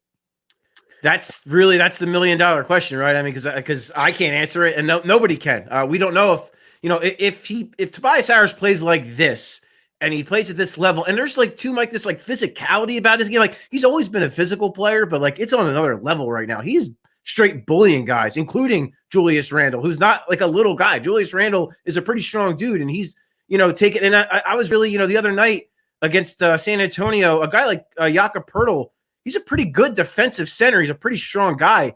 Tobias Harris was taking it right into his chest. I mean, that's the kind of little stuff that I've been loving what I'm seeing from Tobias Harris. So if he brings that, like that physicality, that stuff, that plays in the playoffs. Like that's the kind of play you need. So yeah, Mike, it's going to be a very interesting dynamic. Will Tobias Harris improve upon his past playoff performances? Will Ben Simmons, use some of the things we've seen him do recently? Will that translate to the postseason? And how are teams going to play Joel Embiid down the stretch? If Tobias Harris is playing well, can they double him so aggressively? So a lot of interesting things. And then that's not even factoring in, who's going to be on the floor to close games in the playoffs and whether or not they're going to be, available and open to hit shots. So a lot of interesting questions that we're really not going to get answers to until the playoffs start. Until the playoffs, right. I thought, and look, we've talked a little bit about this more, just Tobias's mannerisms, his look, he has it in his eyes. He looks like a more confident player. Like there's just like a more confident look when he gets the pass that I know what I'm doing with it. And you saw it again last night. He has that look in his eyes of, I know people are questioning me. Now, again, like you said, in the playoffs, it all could change, but that's definitely noticeable. I want to get to what you just kind of hinted at. Danny Green had a rough night last night. Matisse only played about 18 minutes. And we've kind of hinted like, hey, can they give him more minutes? He ended the game last night, though. Do you still see him playing sporadically, but getting the key minutes? I think it kind of goes back to some things we talked about before, Mike, where I have to kind of praise Doc Rivers for not being so rigid with his rotation and not being so rigid with who closes games. Brett Brown was a big believer in like kind of closing with his starters. That's what he wanted to do. He wanted to close with that lineup. Doc Rivers doesn't do that. Doc Rivers is going to ride guys who play well. Listen, Furkan Korkmaz didn't have nobody really other than Dwight Howard had a great game off the bench, but Furkan Korkmaz at least had a little juice. He was taking shots. I think he finished like 4 or 12 or something like that, but at least he was taking them. You saw like it seemed like Shake Milton and almost was taking them, but they weren't going in. Correct. But yeah, I think Doc was just looking for anybody to kind of provide that spark, and like he thought maybe Furkan had a little bit of that because he hit a couple shots. So, but I like that about Doc Rivers. I like the idea that he is not going to say, well, Danny Green's a veteran, he's played a long time, I should really ride it. No, if Danny Green is 1 of 10 and he's not playing particularly well, I'm going to ride with Matisse Thybulle or Shake Milton at the end of the game. I think that's a very good thing, and I think that's going to benefit the Sixers maybe more than, with all due respect to Brett Brown, that kind of being comfortable getting off of that strategy and being confident and going with a different lineup, I think is really going to help the Sixers, for the rest of this season and in the playoffs, because you never know what's going to happen. Certain matchups, if Matisse Thybulle is going really good against a certain offensive player and he's really locking him up, why would you go away from that? Stay with Matisse Thybulle and let him lock him up. I agree. Paul Hudrick, at Paul Hudrick, you tweeted last night, another character win for the Sixers. Describe why you felt that this was described by you as a character win. Well, coming out of the break, they win 3 games. They all blowouts. They crush every team they play. There's no Joel Embiid. It would have been easy for them to be like, you know what? Just not our night, right? Like we're not shooting the ball particularly well. They went in the half. I think they were down 8 or 9. It could have easily been a night where they just chalked it up. Hey, you know what? We've blown the last 3 teams out. We got Milwaukee coming in tomorrow. It was an easy game where they could have just shut it down and just kind of, wrote it out and kind of gone through the motions in the second half. But they did not do that at all. They played so much better in the second half. Their defense down the stretch, I think New York had 14 points in the fourth quarter. I mean, to hold any NBA, I know that the Knicks aren't exactly an offensive juggernaut, but to hold any team to 14 points in a quarter in an NBA game is unbelievable defense. And I thought Seth Curry was outstanding in the third quarter. Talking about a guy it's weird with Seth Curry how he takes 4 shots in the first half.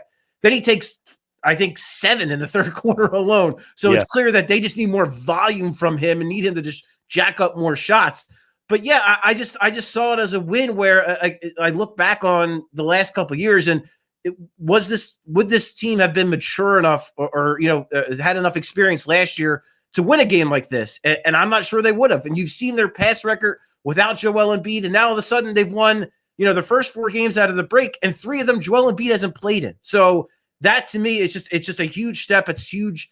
It just shows character throughout the team and a maturity throughout the team that we had not seen in recent seasons. Well stated by Paul Hudrick at Paul Hudrick on Twitter. And you mentioned Curry. He's seemingly getting his stroke back. We had COVID. He did not seem the same. I've seen a different player over the last week or so since they've come out of the break.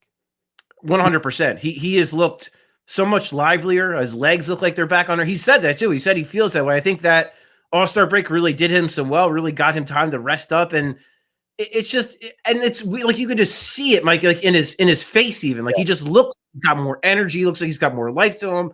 You're seeing him attack closeouts better. And listen, I love when he's taking like 30 footers. Like, please do that. Take 30 footers because they need guys who are just going to jack up threes. They need that. They need that to space on the floor because that opens everything up because that's really, I mean, I know Doc Rivers said last night when I asked him or when he was asked about, Seth getting going, he attributed it to, we were moving the ball better. Listen, that might be true, but I also think Seth gunning 30-foot threes and knocking them down helps you move the ball better and it helps it open the floor more for Tobias and for Ben Simmons. And then when Joel Embiid eventually comes back, you need that. In the NBA, in this modern NBA, you need spacing. You need guys who can hit shots, and you need Seth Curry to just let it loose. And I think now that he is feeling better, now that he's feeling more comfortable, I think I would hope that you're going to see more of that because when he is shooting and when he is on, they are extraordinarily tough to beat. They are, and it's funny because last night I thought Ben Simmons had a tremendous game, and we're kind of like glossing over the fact that he had, 14 rebounds, 16 points, 7 assists, played great defense. That's almost like a yawn the way things are going for him, and that's a good thing, is that now we're almost expecting that. But the one thing, obviously we are getting close to that trade deadline, and, we kind of keep hitting on this, but 2 weeks from tomorrow, correct, will be the trade deadline? I'm not good with math, Mike, so I'm going to take your word for that. Tomorrow's Thursday. Oh, no, a week from tomorrow. Tomorrow's the 8th. Yes. The next week is Thursday. Correct. A week from tomorrow, they'll do something. So, we'll kind of hit on this, but do you anticipate a week from tomorrow that they will have a big piece or more of a complimentary piece? I think it's all going to come down to what Kyle Lowry wants. Because right now, granted, they've had guys in and out of the lineup because of the health and safety protocols, but they're not playing good basketball right now. They are 17-22. They are out of the playoff picture. They are closer to the Wizards than they are to the Sixers right now. So I think it's really going to come down to, does Kyle Lowry want to finish his career in Toronto with a team that really, where he became an all-star, where he became really a franchise icon? Or does he want to go for another title? Does he want to come to the Sixers, come back home to Philadelphia, go for a title for this year, and then also maybe if he re-signs in the offseason for a couple more years? So I think it's really going to come down to him. Do I think it happens? I think more likely it's going to be moves on the margins that are going to improve this bench, because I think outside of Lowry, I don't know who that guy is. Oladipo, I'm like, I was on the positive end with him. Now I'm moving more towards maybe it's really not worth disrupting what this starting five has to bring a guy like Oladipo in who has so many question marks, but a guy like Lowry doesn't have that. So I feel way more comfortable. But I would expect, I would expect them to try. I think they're going to try. It's going to be up to Lowry, but they're certainly going to do things to improve this bench. They're going to make a move or two. They're going to bolster the depth. And I am very curious to see what Daryl Morey does and what he kind of has, because he has. I talked about before, Mike. He's got assets. He's got things he can use. So I'm very intrigued to see what he does. Yeah, that is something that is highly intriguing to me, is how he views his team right now. Good enough, need more, just need to tinker a little bit. All of that, of course, over the next week. The NBA trade deadline is on the 25th. We'll have, of course, coverage here on 97.3 ESPN. Quick thought on this matchup tonight.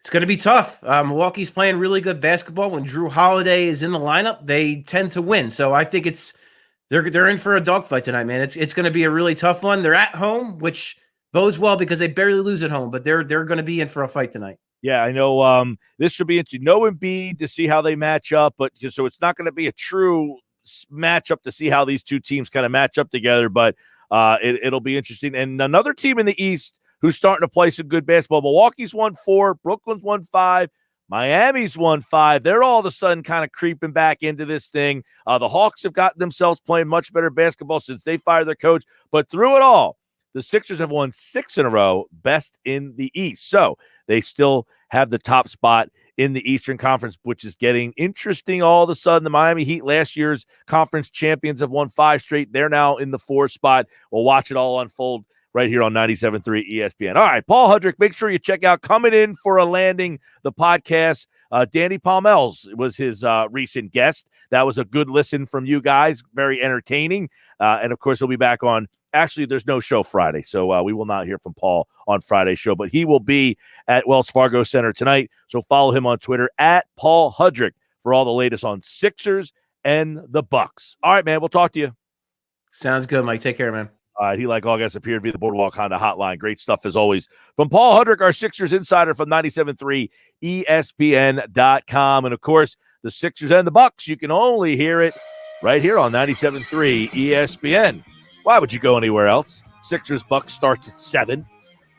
We have all the action with Tom McGinnis. I want to tell you about my friends over at Trifecta Therapeutics. We had Dr. Jeremy Boyd on the other day to talk about Joel Embiid's knee. They serve people who have injuries like that. ACL injury rehabs, bone bruises, physical therapy. They open their doors to anyone who need any type of rehab, therapy, post-op, pain relief, and much more. Weekend warriors, college players, pros and Joes alike. The incredible team at Trifecta Therapeutics in Glassboro, New Jersey. Find out how they can help you online at trifectatherapeutics.com. And don't forget, tomorrow, the Sports Bash is live on location. Holy moly, we're out of the building tomorrow for the first time in like a year. We'll be over at the brand new FanDuel Sportsbook at Bally's, Atlantic City. Jeff Nadeau will be sitting in the seat with me to talk a little bets on the NCAA tournament. We'll have all the action for you here on 97.3 ESPN. All right, coming up, lot of news before the 4 o'clock league year. We'll check in on the latest on the Birds. Plus, the Phillies continuing at spring training in Clearwater today. Another interesting storyline emerges from the game today in Clearwater. I'll have that for you coming up next on the Sports Bash Live on 97.3 ESPN, the free mobile app. And don't forget, watch the show live. Facebook, YouTube, and Twitter. Go to 973ESPN.com. There's never an off season for the NFL. It's football at 4 every day at 4 p.m. on the Sports Bash with Mike Gill on 97.3 ESPN and the free mobile app. Today just got a little more exciting because you have the chance to win $184 million with Powerball. Talk about a way to really shake things up. So keep it interesting and take your shot because anything can happen in Jersey. On some models excludes Corvette with GMF financing, excludes prior sales. See dealer for details. If you've been waiting for the best deal you can find on a brand new Chevy, then your wait has paid off big time. Right now, during Bennett Chevy's March Markdown event, you can save up to 25% off many of our most popular models. That's right. With Bennett Chevy's famous GM supplier employee pricing, plus you keeping all the rebates, that's up to a whopping 25% off MSRP. Plus, for a limited time, there's 0% financing available on our hottest Chevy models. Got an old beater? Get it to Bennett for an unbeatable $7,000 minimum towards any pre-owned vehicle in stock.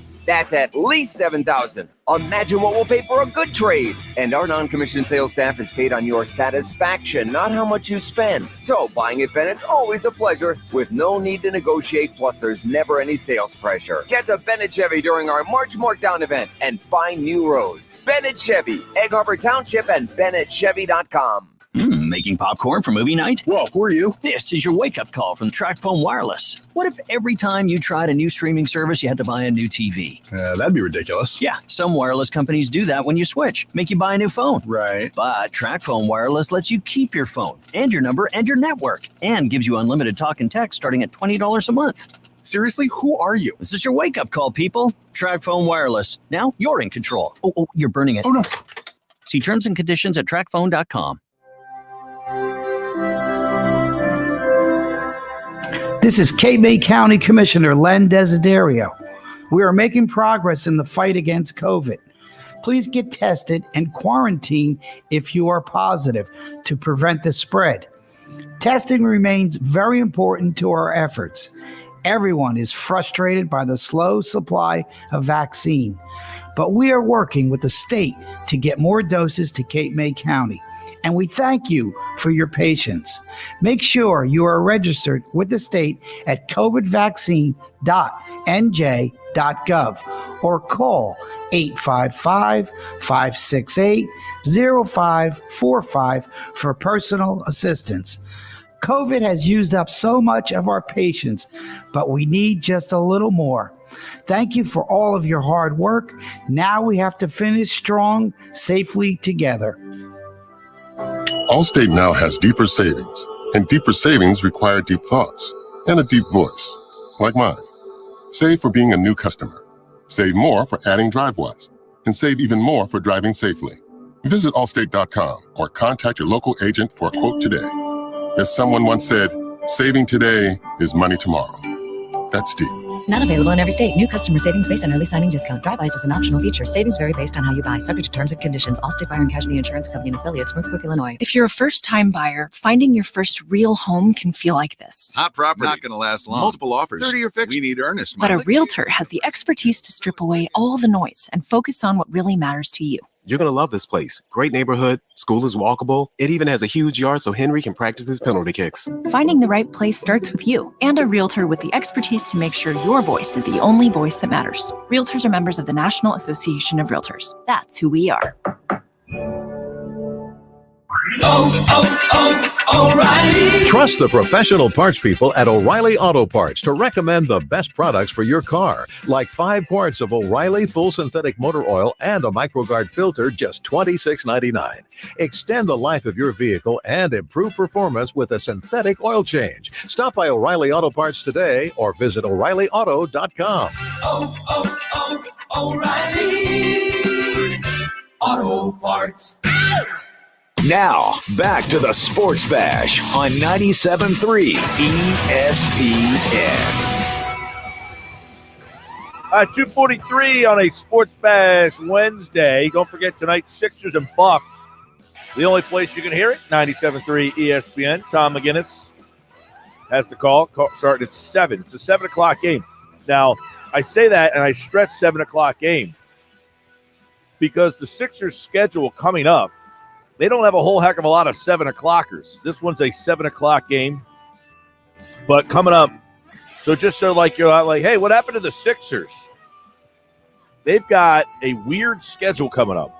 They have a 8 o'clock game on Saturday, 8 o'clock game on Sunday, a 10 o'clock game on Tuesday, a 10 o'clock game on Thursday, a 10 o'clock game on Saturday, a 9 o'clock game on Tuesday.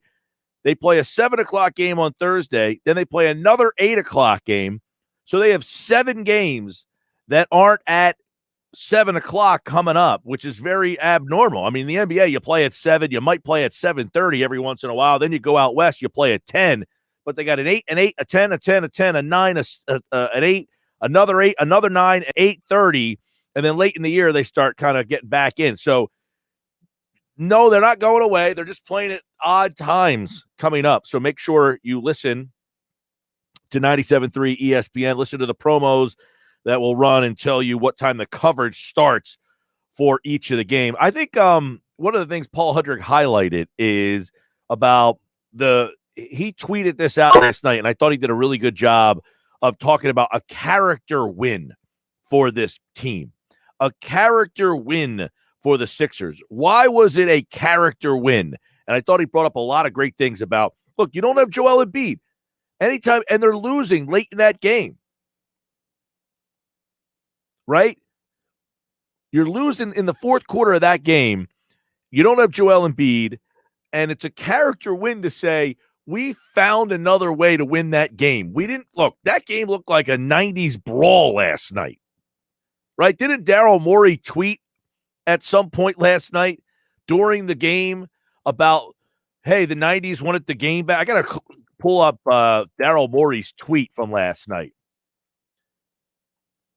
And he was kind of indicating that, the game was a very ugly game on both sides last night, which it was. There it is. At D. Morey tweeted, the 90s are excited about this game. I mean, that's how ugly that game was last night. And that's why I think that the point that Hudrick brought up was a good point. It was the fact of it was a character win. It was an ugly game that the Knicks were really slopping up last night. It was a hard-fought defensive battle. And the fact of the matter was this. They found a way to win that game without Joel Embiid. And that's a big sign for me.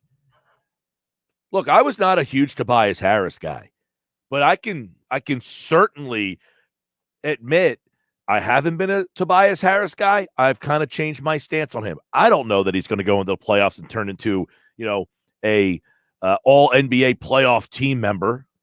I don't know that. But what I will tell you is he is definitely a changed player from the guy who's played the last couple of years. Would you all agree on that? How many people out there listening? There's a couple questions you can ask about Tobias Harris. I was on the side that I was not a Tobias Harris believer. Was not a Tobias Harris, I wouldn't say quote-unquote fan. I like Tobias Harris. Nice guy, super nice guy, by the way. Super nice guy. But I was not a believer that Tobias Harris could be maybe that third guy. Like, to me, he's a good player. He's certainly got that contract and that, he kind of got like Andre Iguodala syndrome, where Andre Iguodala is a nice player, but the contract he signed suggests he was the best player, and that's not what he is. Harris signed a contract that said he's the best player, and he's just not. I mean, even now, he's just not. Take the contract out of it. Have you changed your opinion of who you say Tobias of the player is? I certainly have. I've taken the contract out. He signed a contract that he didn't earn that deal. I mean, he's getting paid too much money. Even still, this isn't about money, though. I'm asking you, do you think Harris, has he changed your opinion of him, of the player that he is? Because there's a lot of people out there that still aren't buying this guy. It's Tobias Harris. Yeah, and guess what? This version of Tobias Harris is way better than the version we got last year. And even if the numbers are almost, I don't want to say almost identical, because I think Tobias Harris, I mean, I would say the numbers are almost identical, because I don't think he's, and we fall into this trap a lot in basketball, where we go right to how many points a game you're scoring. He's scoring 20 points a game this year. Last year, he was 19. They're not all that different. He's actually playing a minute less this year than last year. That doesn't make a big difference. He's scoring one extra point this year. So why does this Tobias Harris feel different than last year's? And by the way, we talked about it with Hudrick. We both agree that this Tobias Harris is better than the one that played in L.A. with the Clippers. That Tobias Harris with the Clippers averaged more points, not by much, 20.9 versus 20.5, Out there, he averaged 7.9 rebounds. Here, he's averaging 7.5 rebounds per game. He's got more assists here by, 3.4 to 2.7. The numbers across the board are almost identical. The one number that's really different is the three-point shot. He's averaging 41% from three-point land. Last year, he was 36%. The year that he came over in the trade, those 27 games, he was only at 32%. So you might question, is he even any different? Last year, he shot 16 field goals a game. This year, he's only averaging 15 field goals a game. He's a more efficient player. 51% from the field. Last year, 47% from the field. So the numbers are almost identical.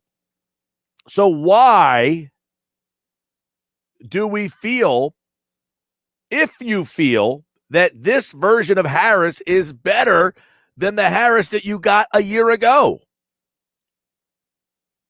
609-403-0973. All right, text messages for Tobias turnaround. You can simply credit Doc Rivers for recognizing early that Harris was holding onto the ball too long and stalling the offense. Like, I get your point from the text message, but how do you explain that the numbers aren't translating to what you're saying? Essentially, they're saying he's the same player. His percentages are better. And I agree with what you're saying. To me, he's a much more confident player with the basketball. He has a plan. I don't want to say he has a plan.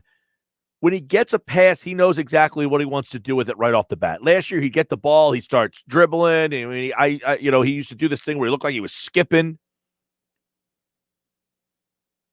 He definitely is a better, more confident offensive player. There's not a question about that. But the numbers aren't saying that. I'm asking, the numbers are the same. So if the numbers are the same, what's different about them? Pat in Summers Point says, Harris is playing with a chip on his shoulder. He is upset. They don't say Philly has a big 3. It's only thought to be a big 2. You know what, Pat?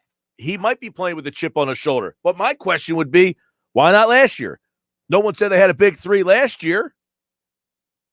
Why wouldn't he have that chip on his shoulder then? It is a bizarre situation, but I will say this. In my opinion, he has changed my view of him. He has changed my view. Look, I don't have a problem saying I was not a Tobias Harris guy. I felt that he was not a confident player. It almost felt like Harris felt he didn't belong. And now I feel like it looks like Harris feels like not only do I belong, that I am the reason. Last night, Tobias Harris didn't belong. He was the reason why the Sixers won the game. Flat out. Flat out. So he deserves the credit that he's been given. Question will be, will he do this in the playoffs? Over on YouTube, Leezy is watching on YouTube, says, I think there's a need for a veteran perimeter player in the playoffs. Would agree with that. And I will further that by saying a veteran perimeter player who's a ball handler. They need that.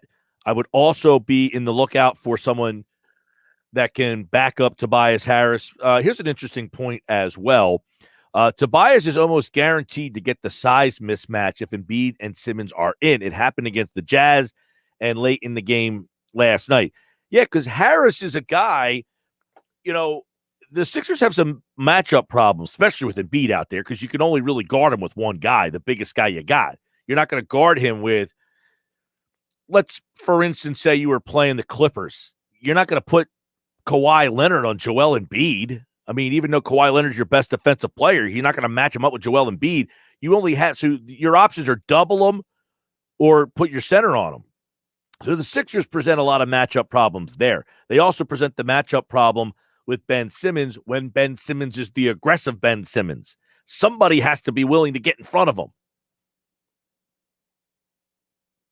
Frank checks in on Tobias Harris, says he has been a monster. in the fourth quarter. Yeah, 67%. I think he's shooting in the fourth quarter. Somebody put that out there as well. So, yeah, I feel like, and a lot of good text messages coming in.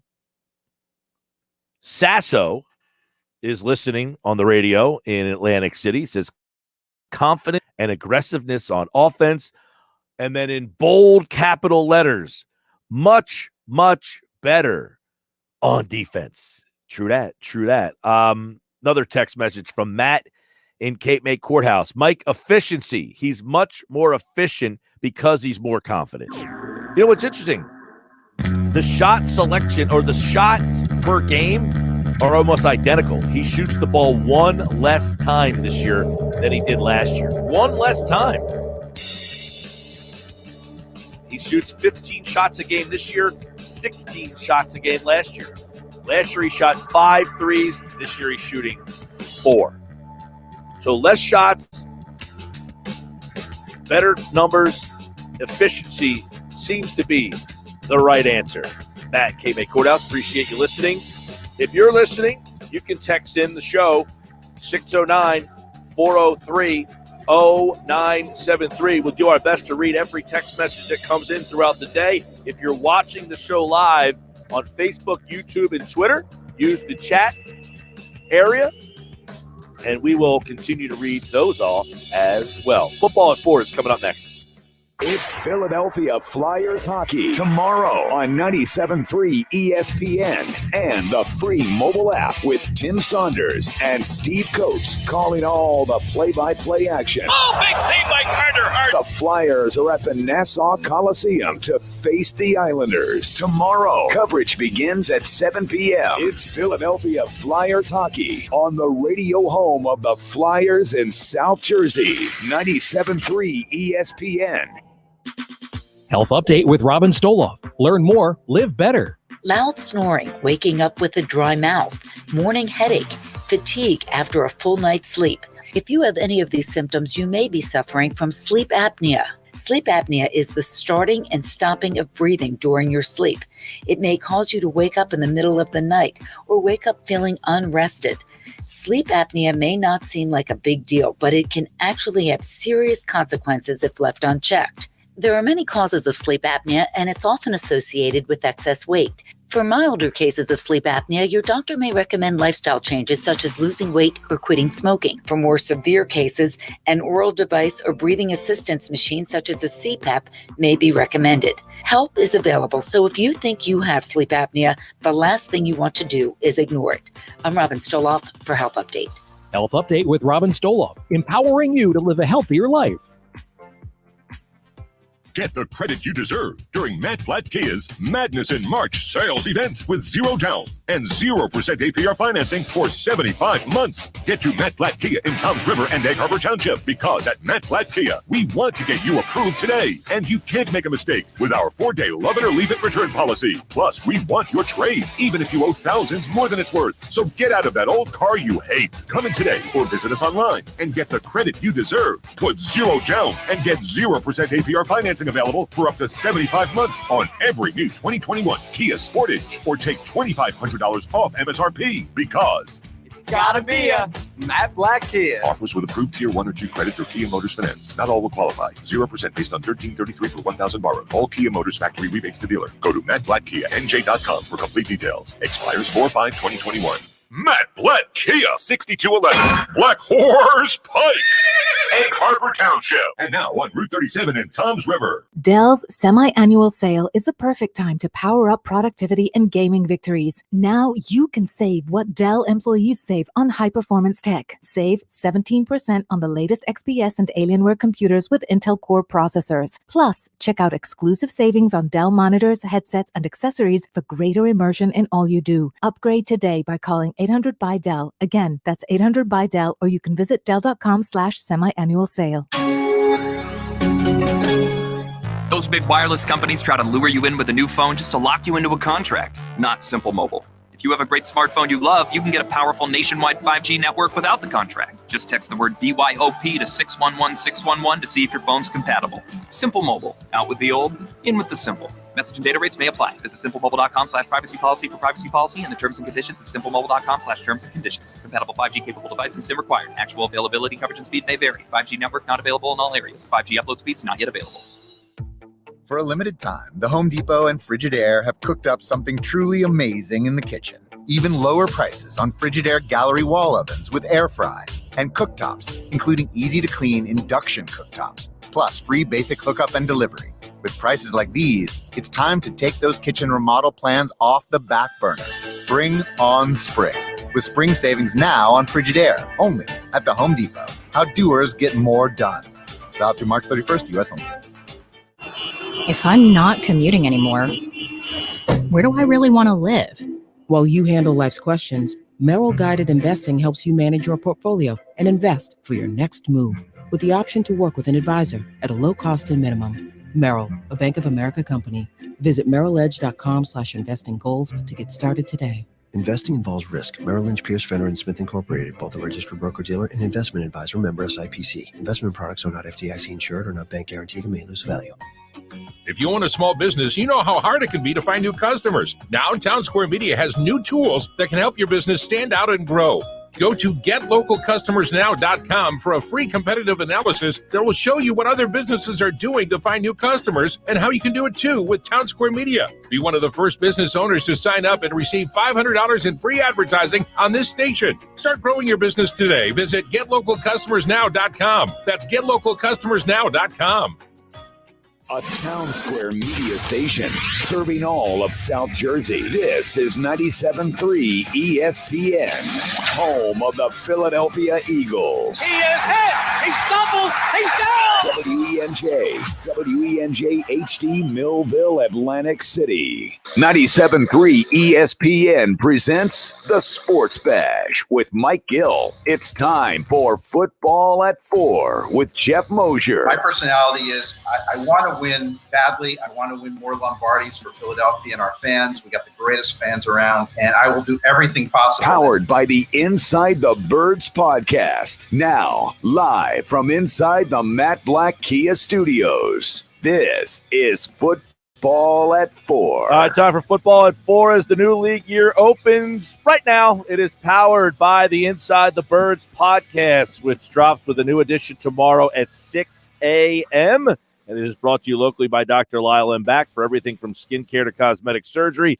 Go to iloveLyleBack.com or call 856-MAKEOVER for Dr. Lyle M. Back, proud sponsor of Football at 4. Jeff Mosher from the Inside the Birds podcast is here as the new league year is here. Jeff Mosher, the Eagles breezed under the salary cap, and they did it in a very peculiar way last night. Can you explain some of the things that happened to get them under the salary cap before today's 4 p.m. deadline?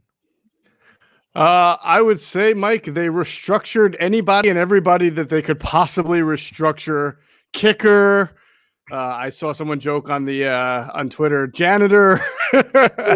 Maybe a few front office guys lost their jobs. I don't know, but obviously they did all the maneuvering, and then of course the strange reverting of the Marquise Goodwin trade back to San Francisco, so they don't have to be on the hook for. They saved a couple of million with that one as well, and so yes, they saved like $4 million with that deal there. Yeah. So and look, I mean, as we've talked about for probably the week or two leading up, he was a candidate to, if he was going to be on the team, it was going to be under a completely new deal, a restructured deal, which would involve a pay cut. So I don't know what happened there or why that reverts. Maybe the deal was contingent in the first place on a restructure, and since he didn't agree to a restructure, the deal then is negated. So perhaps Marquise feels, because this isn't a great wide receiver market, that he can get more than what his base salary was going to be if he gets cut. I have no idea. We'll have to see. It's interesting. There's always surprises in free agency. Yeah, I mean, so what was this? The fact that he didn't play, the Eagles essentially wiped out the deal? Well, anybody who did not play, anybody who opted out last year, part of the agreement in the CBA was that you come back this year under last year's contract. You got a certain stipend, but then when you came back for this year, you were operating under last year's contract. So his contract technically was rights of the Eagles because they traded a 7th-round pick for it. But there's something that happened here which has negated the trade that made it revert. So technically his rights now go back to San Francisco, who owned the contract, and they're, I'm sure, going to move on and cut him. And what I'm guessing, if he has a good agent or if this is a smart move by Marquise, he's going to wind up getting more money there from somebody else than he felt he was going to get under the deal that he was currently on. So the Eagles end up getting a 7th-round pick, reverting. They traded 6, but I guess for whatever reason, the 7th is coming back to them. Is that how you're understanding it? I thought they traded a 7. Maybe they did. The original trade was weird because 6-round picks. They swapped, right? Yeah, they swapped 6-round picks and got Goodwin. Now they're getting a 7th round in return. That's what made it, to me, a little wonky. But I think it saved them $4.2 million, which got them under the cap. So now they're under the cap, Jeff. The new year has started. Free agents should be flying in. Now what? Well, now what? Now we see. I can't wait. What is it? 4:00 right now. Happy New Year, Mike. And so, man, I'm really excited to see what happens in free agency. I mean, there's some really awesome names out there. Bud Dupree, Corey Linsley. I just really wonder what's going to happen to these guys. That's a joke. We already know that they've already signed and agreed. But the Eagles, I think, are the only team that has not been reportedly signing or agreeing to terms with anyone, and that really shouldn't surprise us. I mean, we know what their cap situation is. It's a little bit surprising that the backup quarterback market, went as it did yesterday, and the Eagles didn't get involved there because, as I can tell you, Mike, they're not going in to 2021 with no quarterbacks or with one quarterback under contract. That's just not happening. Yeah, I know there's the Brissett, he ended up going, Tyrod Taylor, he ends up going, Fitzpatrick, he's off the board. So a lot of these like middle of the road backups that you thought maybe were in play, they're all off the board, which leads us to the potential of maybe a big fish. So would the Eagles be interested in making a call to the Houston Texans and getting involved for, say, Deshaun Watson? Yeah, I mean, look, we know how aggressive the Eagles are, and they obviously, on one hand, they're talking about Jalen Hurts, and I'm sure that that's probably their most likely plan to go forward. But I don't think that's going to preclude them from being aggressive as situation presents itself, and they always are, whether it's a quarterback, big-time wide receiver, or pass rusher. So I imagine a lot of teams have called the Houston Texans about Deshaun Watson.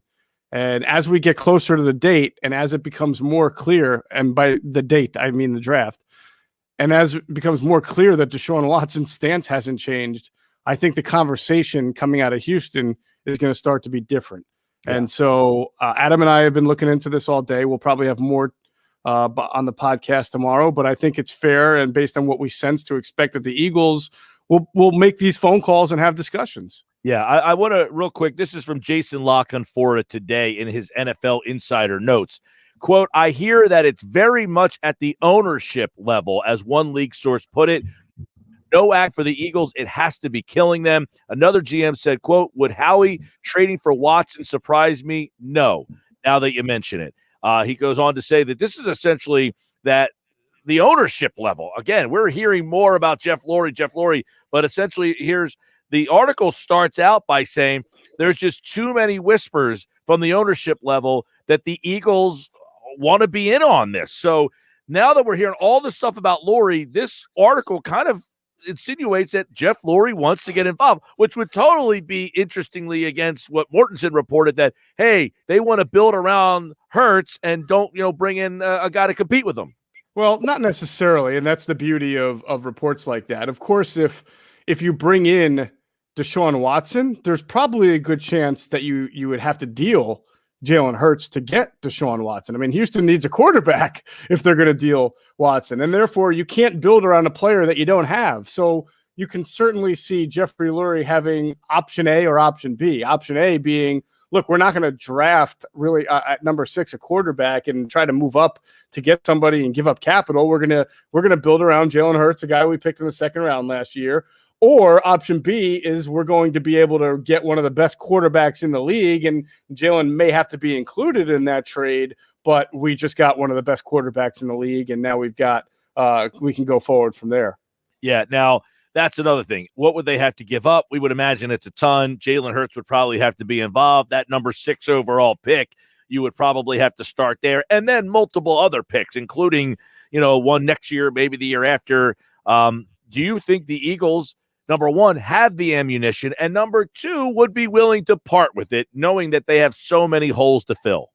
Well, I mean, I think any team has the ammunition as long as you're willing to give up a lot of first-round picks, right? I don't know that they have maybe more attractive ammunition compared to a team like the Jets. If the Jets wanted to get in, I think the Jets have multiple first-round picks this year and next year, if I'm not mistaken. Plus, their picks are even higher than the Eagles are. So this puts Houston kind of in the driver's seat as far as how badly do you want this guy and how willing are you to outbid the next team. And so that's where the Eagles kind of have to figure out what is their point of return. In other words, what are they willing to give up and what are they willing to just walk away from because that's just a little bit too much. I think the Jets face this as well. Any team that trades multiple picks, first-round picks, future picks, draft capital, players, whatever, to get Deshaun Watson does not want to be in a position where all they've got is Deshaun Watson and no ability to build around him. Yeah, so the NFL league year is underway, which means the Carson Wentz trade is now official. What also is official is Derek Barnett's fifth-year option valued over $10. That is officially guaranteed. So do we think that – because I think a lot of the conversation we've had this offseason is we would be surprised if he plays at that number. Does it look like Derek Barnett will be back playing at that number?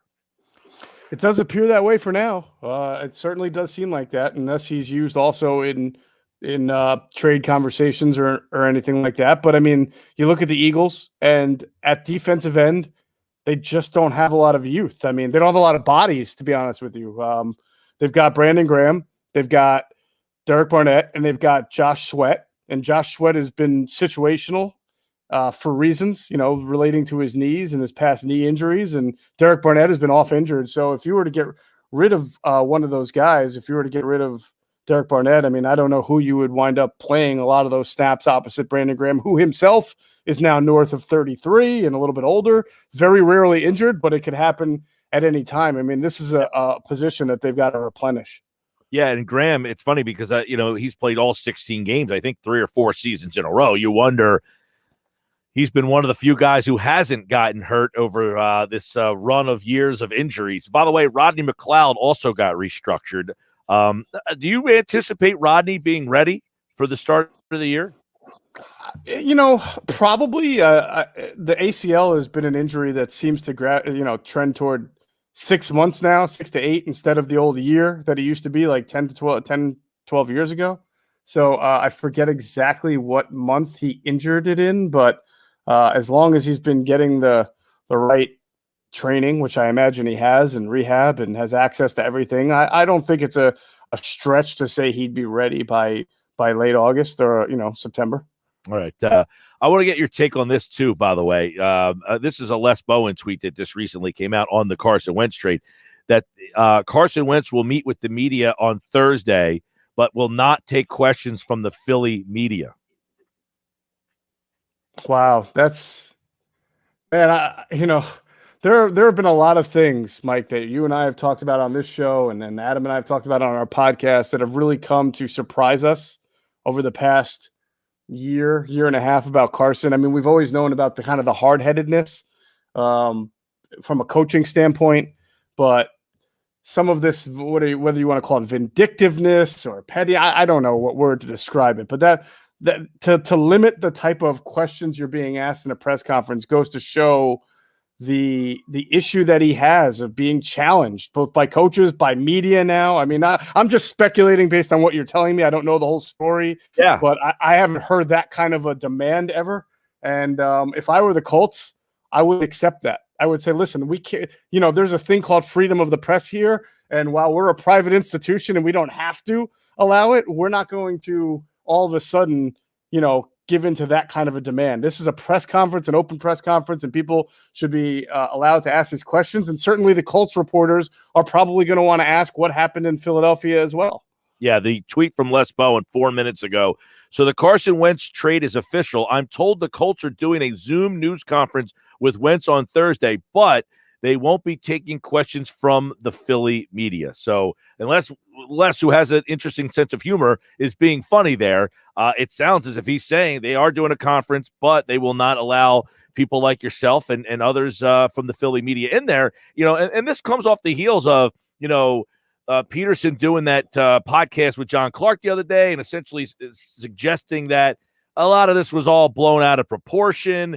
Carson has his chance to just squash all of this, and he's not taking it. That's a little surprising, I guess. I mean, you figure it's been so long. He's in a new place. Just get it out of the way. Yeah, I would agree. And that's, if I were the PR director there, I would say, Carson, look, let him ask the question. You can give a vague answer. You mastered that in your 4 years in Philadelphia. You know what's coming, so you can already kind of rehearse what you're going to say. But it's a really bad look for you, for us, and for everyone involved if we just say no Philly media. If I were the PR guy, that's what I would do. And if Carson didn't agree to it, man. You got problems there. That's really rough. Now, you remember the Washington press conference all the way back when McNabb got traded, and a lot of Philly media went down there and asked some tough questions, and it was almost like I remember that like we got a bad rap. A lot of Eagles reporters were getting slammed for going down there and asking some difficult questions to Donovan, but the questions have to be asked, and so this is the job. I'm very surprised by this. Jeff Mosher, Inside the Birds podcast. It drops tomorrow at 6. So let me ask you, now they're cap compliant. The new year is here. I would imagine it's, you're going to keep an eye on these like veteran players who are going to be released. Yesterday, John Clayton was on and said, he counted, I think it was, I forget the exact number of how many guys have been released that are strictly just cap casualties, guys that would not have been released had the cap not been lowered by so much. That has put an influx of new talent on the street here. So the Eagles, what kind of guys should we be anticipating that they have their eyes on who are being released? That could be good options, maybe on like a 1-year deal. Yeah, first of all, I respect the heck out of John Clayton, but I'm not 100% sure that some of these releases that you've seen of veterans are cap casualties, or if the cap was bigger, they'd be kept. It's not like there are some real Pro Bowl players getting axed right here. I mean, you're talking about guys like Adoree Jackson or the cornerback. Seeing a couple of linebackers make it onto the waiver wire, some offensive linemen. One of them asked for his release, the one from the center from Oakland. So, I haven't, he just got traded. Yeah, right. That's right. I haven't seen Green, by the way, signed with Arizona. That just happened. Yeah, so maybe Janoris Jenkins, who the Saints let go, but then they went and signed Richard Sherman. So, I mean, I'm not even sure that was cap-related or a better fit from a guy that they were targeting there. So who would the Eagles target? A linebacker, a safety, a cornerback, I think would be smart for them. I don't know if it's somebody that just recently got released or somebody. Here's what I think the Eagles are doing, Mike. Because you're looking at guys who are bargain, probably had some sort of name and need to restore their value. Yes. I mean, you're really, for the Eagles, like you're looking for guys who can come in and hold a position down while you draft guys. And if the guy you draft is better, then you get to play him instead. The 1-year veteran deals. A guy like Xavier Rhodes or Malik. See, Malik Hooker's a little different. Malik Hooker's a safety. He's only played in the league 4 or 5 years, right? 4 years. He's a good player when healthy, but he's had health issues. So that's the kind of guy that you kind of hope the market, he goes 1, 2, 3 more days. He still doesn't have a deal. Kind of like how the Eagles got Alshon Jeffrey, to be honest with you. The market just wasn't there for a pretty good player who had success because of an injury history. And Alshon, of course, had the PED thing. So the Eagles were able to scoop him up on a 1-year deal. He played well, and then you gave him an extension. You can do that with Malik Hooker. A guy like Xavier Rhodes, a little bit different. He's 30 years old.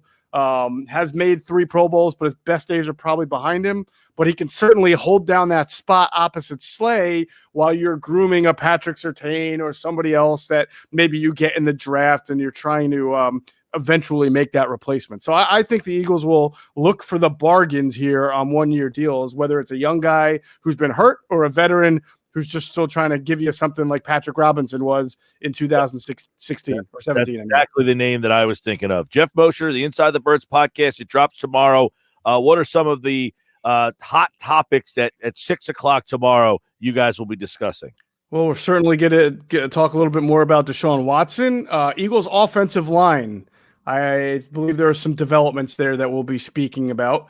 And of course, we'll start to get into the backup quarterback picture because now that those two, the Tyrod Taylors and the Brissetts are off the board, we got to figure out what their move's going to be made there. So, I mean, just those 3 issues alone will probably take up a good amount of time. And the new Q&A show, anything that you want to kind of tease our listeners with for them? That was a very good episode this week. Thank you. If you really like stories behind the scenes of what happens, we know that Jason Avant and Quentin Michael had, were eventually not Eagles, but it's how they became ex-Eagles, right? Were great stories, specifically with Avant and his dealings with Chip Kelly, where he was very open about. So everybody's got to hear that. And Quentin Michael and his dealings with Andy Reid on a way different level were very candid. And then those guys went and broke down the defensive back situation that the Eagles have now. Yeah. And then some of the free agents. Both of those guys were really up on the free agent landscape. I thought they had some interesting comments about guys like Kenny Golladay, who's out there, and then of course Rhodes and Hooker, who we just spoke about. All right, check that out. Inside the Birds podcast tomorrow, dropped at 6. Q&A with Avant and Quentin Michael. Very good stuff, behind the scenes, inside stuff there. Bob, it's funny. I was doing some analytical look at my video stream here, and it says the people who watch my show, the show they watch the most is Inside the Birds. That's the show that people who watch my show, the next show they watch the most is yours. So you're doing a good job. Thank you. It reminds me of Ghostbusters when Bill Murray walks in and the guy says, "Hey, I watch your show. It's my second favorite show." And he goes, "Oh, thanks." And he stops and goes, "Wait, what's your first favorite show?" And the old guy goes, "Bassmasters." And the look on Bill Murray, on Venkman's face, like, "Oh, great, thanks." Well, it could be worse, No, I'm kidding. It's great. I love being a partner with you, man. All right. Check that out tomorrow. And, of course, tomorrow, Adam Kaplan is in. Since we are off on Friday, Adam is going to jump in tomorrow because he wants to discuss all this offseason stuff as well. So you'll have a fresh Inside the Birds tomorrow and Adam for football at 4. We are live tomorrow at the FanDuel Sportsbook at Bally's Atlantic City. So come out and see us. Jeff, I will talk to you, I guess, on Monday. Look forward to it. Have a great one. Jeff Mosher, like August, appeared via the Boardwalk Honda Hotline. Football at 4 is powered by the Inside the Birds broadcast and brought to you by Dr. Lyle M. Back. From skincare to cosmetic surgery, go to iloveLyleBack.com or call 856-MAKEOVER for Dr. Lyle M. Back, proud sponsor of Football at 4. Coming up in 18 minutes from now, the Phillies have a very interesting story developing, and a new name has emerged in the center field battle. Go to our website for those details, plus some very interesting highlights from today's game. And Scott Lauber from the Inquirer, what should the Phillies batting lineup look like? He crunched all the numbers to give the best batting lineup that they should have. Maybe not the one they'll go with, but according to the numbers, what it will look like. He's coming up in 18 minutes. It's Sixers basketball tonight on 97.3 ESPN with the voice of the 76ers, Tom McGinnis, calling all the exciting play-by-play action. Stolen by Bible. He breaks free and slams it.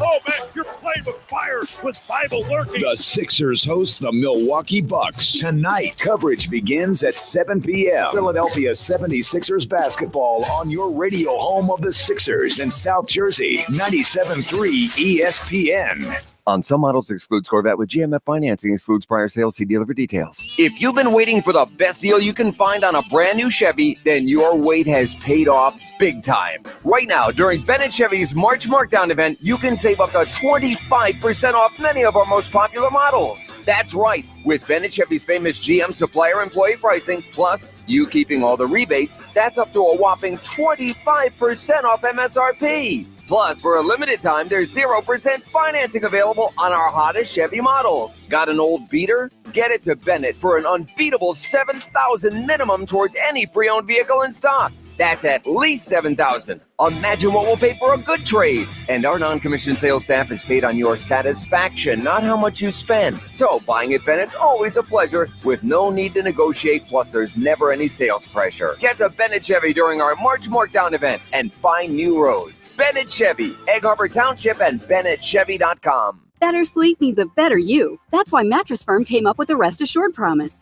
featuring the best mattresses from America's best mattress brands. Like the Tempur-Breeze collection, available now, with a $300 instant gift good towards your choice of sleep accessories. Visit with our sleep experts in-store, online, or by phone to find the right bed for you. Only at Mattress Firm, America's #1 Tempur-Pedic retailer. Offer valid with qualifying purchase. Restrictions apply. Valid at participating locations only. For offer details, visit mattressfirm.com/sale. Manipulated odds, identity theft, fraud. If you wager on an illegal website, you risk your security and winnings. Luckily, you can avoid these headaches. If you want to place a bet, New Jersey now offers legal online betting. Legal websites will keep you protected, ensure fair play, support responsible gaming, and boost the state's economy. Visit bettersafe.org/NJ for information. That's BETTOR safe.org/NJ to learn more. Don't be sorry. Be better safe. For a limited time, the Home Depot and Frigidaire have cooked up something truly amazing in the kitchen. Even lower prices on Frigidaire gallery wall ovens with air fry and cooktops, including easy-to-clean induction cooktops, plus free basic hookup and delivery. With prices like these, it's time to take those kitchen remodel plans off the back burner. Bring on spring, with spring savings now on Frigidaire, only at the Home Depot. How doers get more done. Valid through March 31st, U.S. only.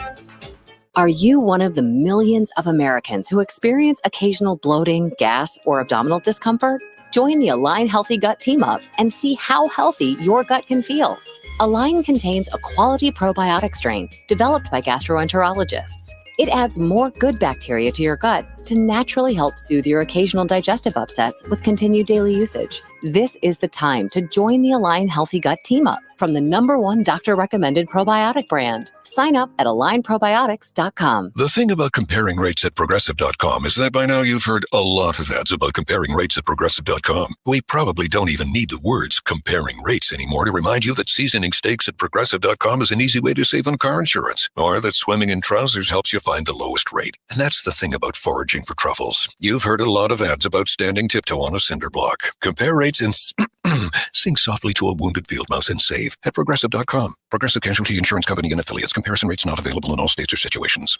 Mom, I'm hungry. Popcorn? We should live stream this. Already am. With this new plan from Walmart Family Mobile, I get 40 gigabytes of high-speed data for under $40 a month. It's a limited time deal. Ooh, watch out, loose ball. Whoa. That's double the data with no contract or surprise fees. Yay, buzzer beater. All powered by T-Mobile's nationwide network. Makes me feel like I'm a step ahead. Available at Walmart. Double data ends July 31st, 2021. Hotspot does not double. See terms at myfamilymobile.com. Walmart Family Mobile. You can watch the Sports Bash live now on Facebook, YouTube, and Twitter. Search 97.3 ESPN or visit our website, 97.3ESPN.com. 427, stick around. Scott Lauber from the Inquirer is going to talk a little Phillies with us coming up at 4:40 today. And, of course, the Phillies are in Clearwater. They just finished up down there. Give you a quick little insight on what's happening in Clearwater, because the Phillies, you know, they've got this center field thing going on that we all know. Go to 97.3ESPN.com. Jeff Passan of ESPN wrote about what the scouts are saying. Who should start in center field for the Phillies? That's at 97.3ESPN.com right now. Shutout today. They beat the Tigers 2-0. Zach Wheeler, 5 innings, 4 strikeouts. Looked pretty good for the first time this spring that he really had a solid outing. He's been hit around a little bit. Hector Neris came in through a solid inning, 2 strikeouts for him in 1 inning of relief. And then, that bullpen, which has been very good. We got to be honest. Bullpen's been good. Alvarado is, 1 inning, 3 strikeouts. He's a lefty arm that is really impressed. Archie Bradley came in through an inning, struck a guy out. David Hale, David Hale's an interesting guy. You would think he's kind of on the borderline of making this team. Continues to pitch well down there. But the story is really what's going on in center field. And that is Odubel Herrera today, who went yard again, his 3rd homer of the spring, went 1 for 3, and played right field today. They had Quinn in left, Kingery in center. Kingery had another tough day. Bob Wankel was on the show Monday and talked about Kingery, and basically said he thought there's a good possibility he doesn't even make the team. I don't know that I agree with Bob on that, but he is really, really struggling. I mean, he has that look in his face again that he'll strike out and he looks at the pitcher as if like, dude, how'd you do that? Just so despondent and so like the lack of confidence in his face is just unbelievable. Roman Quinn had a hit today. He's up to 318. I mean, Quinn's been putting the ball in play. His on-base percentage is 400. But another guy, a big story that really isn't becoming a big story because it's spring training and it's Alec Bohm is just 414 on-base percentage, 320 batting average. This guy's hitting the ball all over the field, spraying it all over the place. You just watch what Alec Bohm brings to the plate. Such a great approach, has a plan, just absolutely a joy to watch hit at this level. He doesn't have that, he's just hitting the ball to all fields. He doesn't have that approach where it's a home run or nothing. He's got the approach that I'm going to hit it where it's pitched. If I can drive it to the opposite field, I'll take it that way. I think that's why you don't see him hit with the power that you would hope. Everybody loves the power, but Bohm is a guy who is more of a student of the game and hitting the ball where it's pitched, kind of like the old school way, as opposed to, that's something. If you take a look at Mickey Moniak, now I've been Mickey Moniak, I'm not going to put him on the same level of like Tobias Harris, but I was very critical of Moniak last year. And not to say that, hey, I've done a complete 180 on Mickey Moniak, because it's just not the case. I haven't seen him enough. But Jeff Passan wrote a piece over at ESPN, and we have it up at 973ESPN.com. And one of the scouts talked about Moniak. And what he said is, and this was really a surprise to me, is that Mickey Moniak, now keep this in mind. I said it last year, and I'll say it again, and I'll repeat this because it's absolutely accurate. The Phillies did a disservice to the kid by calling him up and putting him on the roster. The kid was not ready, and he looked like a kid who was not ready. He looked like a kid who was completely stripped of his confidence, as if he knew he didn't belong at that level last year. Like as if I wasn't the number 1 overall pick in the draft, you weren't going to call me up here to play these games. He was overmatched. He just looked lost. Now, this spring, he looks like a totally different player. But keep this in mind. When he was drafted out of high school, he was a 168-pound kid. He's now 22 years old. He was 16 years old or 18 years old at the time. He's now 22 years old, and he's physically bigger and stronger, 205 pounds. I mean, he has gained a lot of muscle, and you could see it in his face how much more confident he is. Now, look, he's only had 18 Grapefruit League at-bats, but he's hitting .333 with 2 home runs and a team-leading 16 total bases for the Phils. Now, is he going to have his name penciled into the Phillies opening day lineup? That remains to be seen, but the fact that he has forced his name into the conversation is a positive for the organization.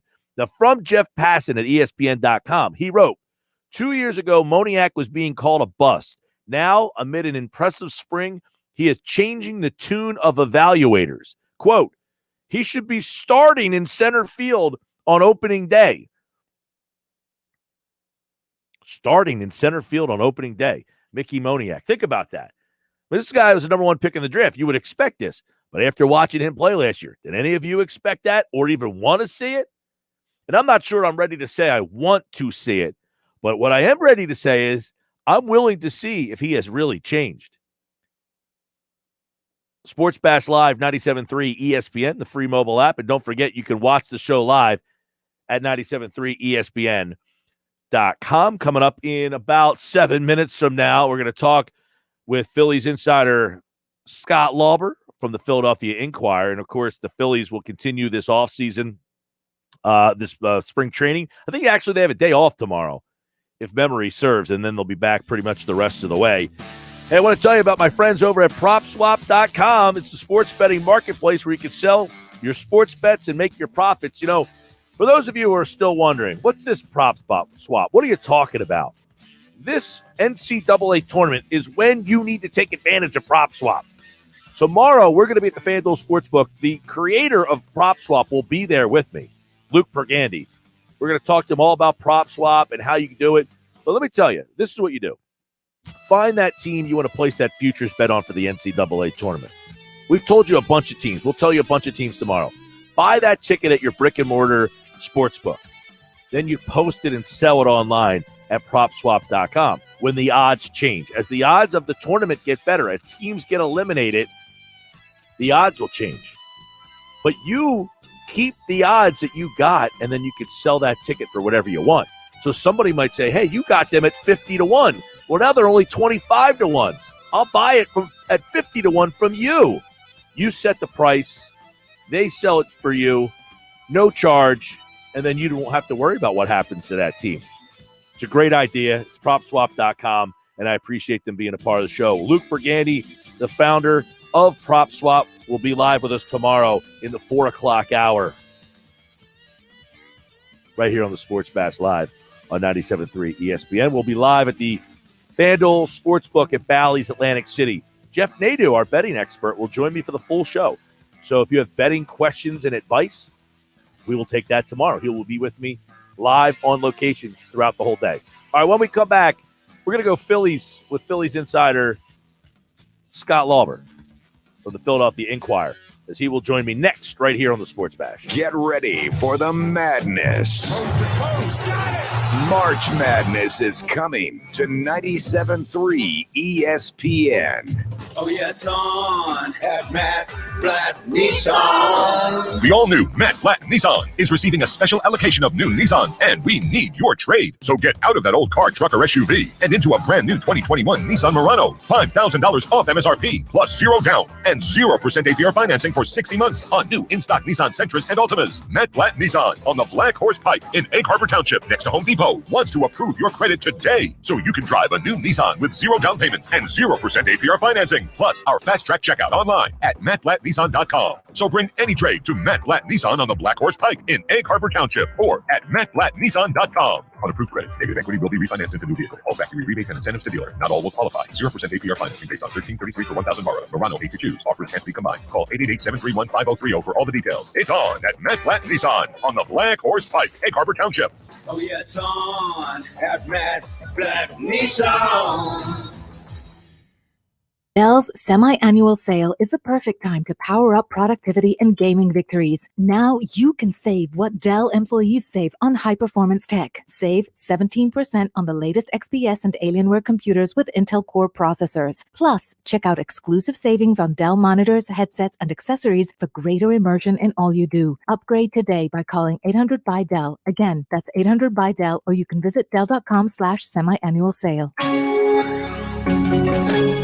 Say goodbye to winter and hello to spring with Radiant Skin from Dr. Lyle M. Back's Cosmetic Surgery Center of Cherry Hill. Dr. Back offers plenty of things to wash away the winter blues, including Botox and fillers for smoother, fresher skin, the Hydrofacial for glowing skin, and microneedling for skin rejuvenation. If you are ready to refresh your skin for spring, call 856-MAKEOVER or visit iloveLyleBack.com. That's iloveLyleBack.com. Indeed knows unexpected demand can stretch your business thin. Leon speaking. Like at Leon's Plumbing. Sorry, quickest we can get there is next Friday. To stay out of hot water, he needs to get started hiring right away. I need Indeed. Indeed, you do. And the moment you sponsor a job on Indeed, you get a short list of quality candidates from our resume database. Visit Indeed.com/credit and get a $75 credit for your first sponsored job post. Terms and conditions apply. For a limited time, the Home Depot and Frigidaire have cooked up something truly amazing in the kitchen. Even lower prices on Frigidaire gallery wall ovens with air fry and cooktops, including easy-to-clean induction cooktops, plus free basic hookup and delivery. With prices like these, it's time to take those kitchen remodel plans off the back burner. Bring on spring, with spring savings now on Frigidaire, only at the Home Depot. How doers get more done. Valid through March 31st, U.S. only. Making popcorn for movie night? Whoa, who are you? This is your wake-up call from TracFone Wireless. What if every time you tried a new streaming service, you had to buy a new TV? That'd be ridiculous. Yeah, some wireless companies do that when you switch, make you buy a new phone. Right. But TracFone Wireless lets you keep your phone and your number and your network, and gives you unlimited talk and text starting at $20 a month. Seriously, who are you? This is your wake-up call, people. TracFone Wireless. Now you're in control. Oh, you're burning it. Oh, no. See terms and conditions at TracFone.com. Well, I started my own restaurant because I love to cook. But that also means a lot of greasy pots and pans. And we can't waste time with endless sink changeovers. So we upgraded to Dawn Professional Pot and Pan. Dawn Professional cleans 58% more pots and pans per sink than the leading competitor. Less dish soap, fewer changeovers, and more time doing what we love. Dawn Professional. It's clean. Upgraded. From P&G Professional. Tax refunds are great for fresh starts, especially in 2021. Refresh your ride with your refund at Mako and make the year one you'll never forget. Head to Mako.com to get a free estimate today. Better get Mako. Now, back to the Sports Bash on 97.3 ESPN.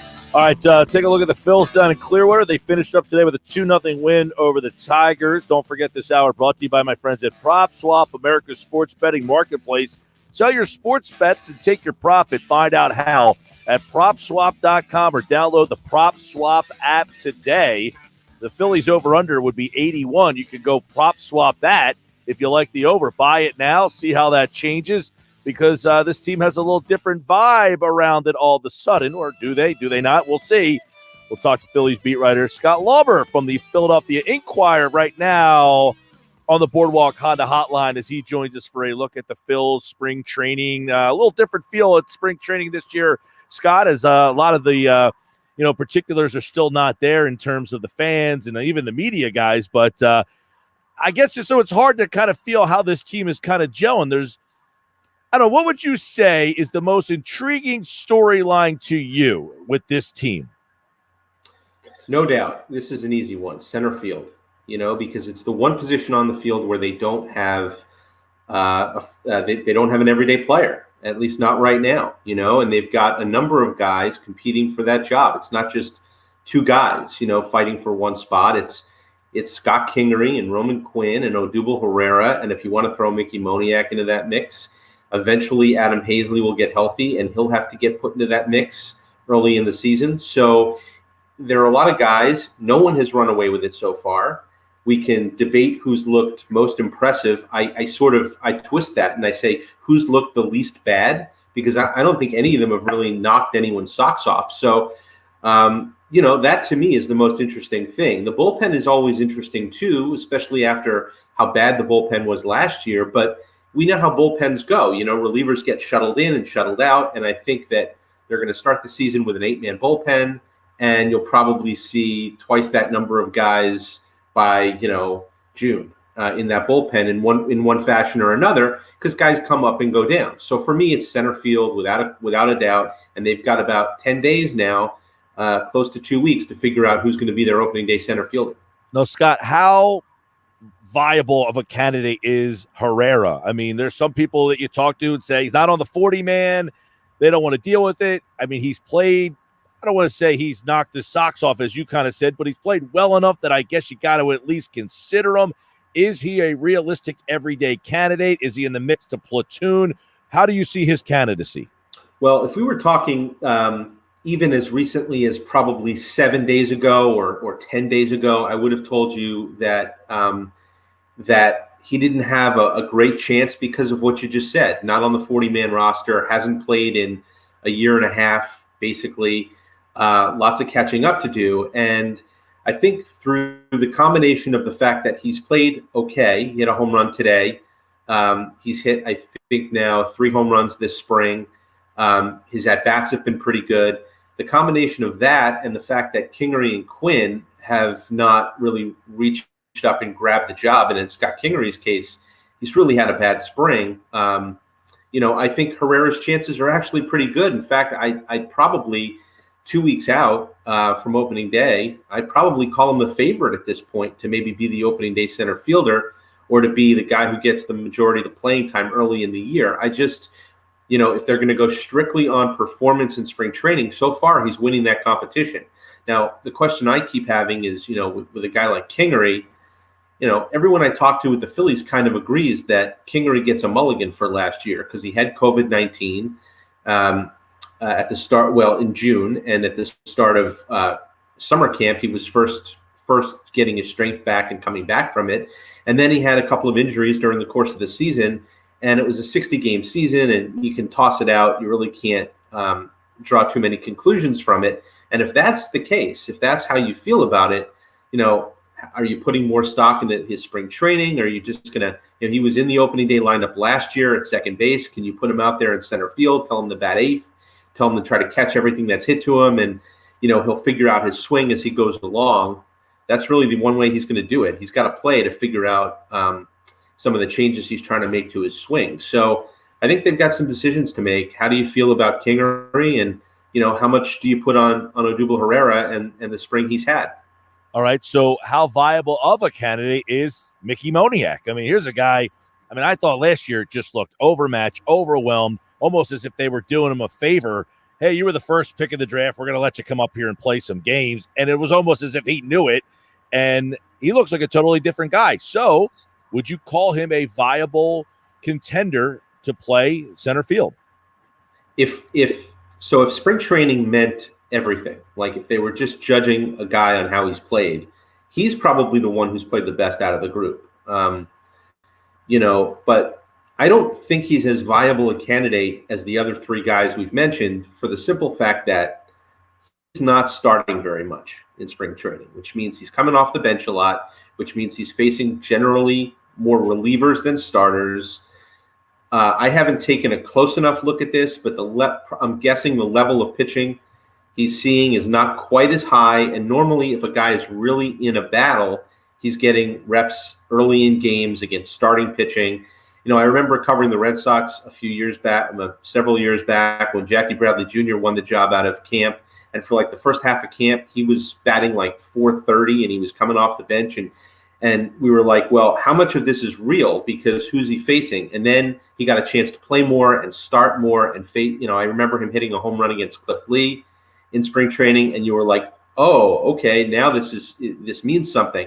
I haven't seen Moniak get that chance yet enough. He started yesterday, but that was the first start he'd had in a little while, I think, and he just hasn't had as many reps, it doesn't feel like, against quality pitching as the other guys. I think with Moniak, what they want him to do is start the season and play every day, and that's going to mean going to the alternate site and getting his at-bats against, whoever it may be. I think the alternate site in Lehigh, they're going to play the Yankees and Scranton a lot early in the year just to kind of get another team, in the mix so that they can see, better competition than just each other. And I think that's what they want him to do. They want him to play every day, get at-bats, and, and continue to grow as a player, because you got to remember, he didn't have a minor league season last year. So what you saw in the big leagues was really what it was. And he's got to make up for some lost time. Scott Lauber covers the Phillies for the Philadelphia Inquirer. You mentioned the bullpen. This is interesting because it was so bad, and now there's so many arms. It's almost as like they're overwhelmed. Not that they have this great bullpen, but they got a lot of interesting options. You mentioned 8-man bullpen. They got about 12 guys for 8 spots, it seems like. Yeah, right before I hopped on with you, we were talking to Joe Girardi after the game today, and I actually, I asked him, would he consider a 9-man bullpen to start the season? He's sort of been locked in on the number 8. Just because so many guys have pitched well, and they are going to have some tough decisions. And, What do you do with a guy like David Hale who's out of options? Do you put him on the roster? You can't send him down without exposing him to waivers. How about the non-roster guys like Kinsler and Watson, who they like a lot? A guy like Sam Coonrod, who does have options but has pitched well in spring training. Do you send him down simply because of a roster flexibility thing? And you can do that. And Girardi said he's still focused mostly on 8 in the bullpen. Now, I suppose he could change his mind in the next 10 days or 2 weeks, decide to keep an extra reliever around. He did note that nobody knows how last year is going to affect this year. So from a pitching standpoint, are you going to be able to turn a starter loose early in the season the same way you would normally when they didn't have their normal workload last year? I've written about this a lot, and I think it's going to be a question that teams grapple with all year. How hard and how far can they push guys throughout the season coming off a year that was incomplete last year? So, he did note that, and I guess that leaves him some wiggle room as far as like carrying an extra pitcher. But, so far they're locked in on 8, which means they're going to have some tough decisions to make in that bullpen. And I can't believe I'm saying that because of how bad it was last year, that they're going to have to decide between too many arms when I think a lot of us felt like going into spring training that maybe they didn't have enough. Scott, obviously, like the 5-man rotation, I don't know, do you feel like is settled with Moore and Anderson winning those spots, kind of quote-unquote winning?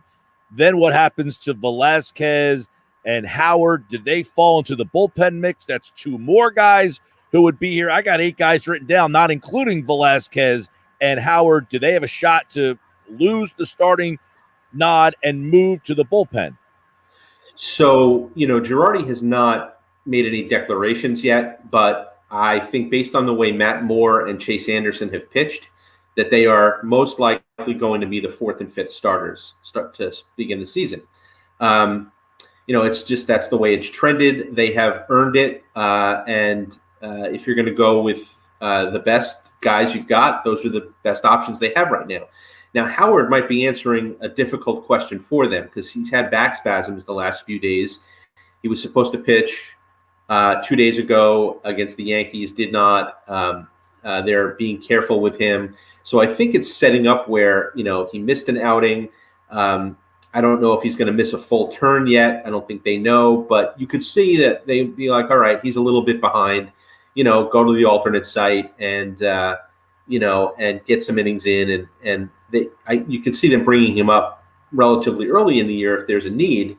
But, his little hiccup now with the back spasms might be giving them, making that decision on him a little easier. Now, Velasquez is another story. He's if he's the odd man out in the rotation, he could be. We've talked about this for the last, how many years has he been with the Phillies? For that entire time. Yeah, for the entire time, we've been talking about bullpen versus rotation and what's the best use of him and all of that. I think Vince Velasquez, if he puts his mind to it and he accepts the role, could be a weapon for them in the bullpen. But you also want to keep him stretched a little bit because he is still, essentially your number 6 starter or your number 7 starter, and you're going to need 6, 7, 8, 9 in the rotation at some point during the year. Or he could be traded. There's been talk of that. He talked about that himself the other day, not knowing what his future holds, whether he'll be moved in spring training or not. I tend to think this is just a guess. I tend to think he's going to break camp with the team and be kind of a long man in the bullpen and be sort of like their 8th guy out there. I think there's still value to having him on your roster as insurance, starter insurance, and a potential bullpen weapon. So I think he still factors in, but if somebody comes to them and says, "Hey, we'll give you a prospect or even a mid-level prospect for Vince Velasquez," do you say, "Look, that $4 million salary and that, oh, by the way, that 40-man roster spot that you're going to need because you're going to want to add guys like Kinsler, Matt Joyce, maybe Odubel Herrera, Tony Watson, you're going to need some 40-man spots." Do you say to yourself, well, maybe offloading Vince Velasquez is going to be the best thing for everyone? I think they still have to kind of kick that around a little bit.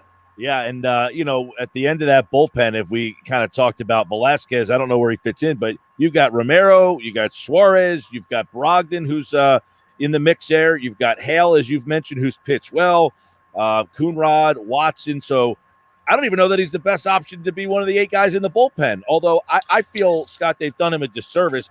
They should have just said from the get-go, focus on being a reliever. They gave him these ideas that he's in this race for the rotation, which it doesn't seem that he is.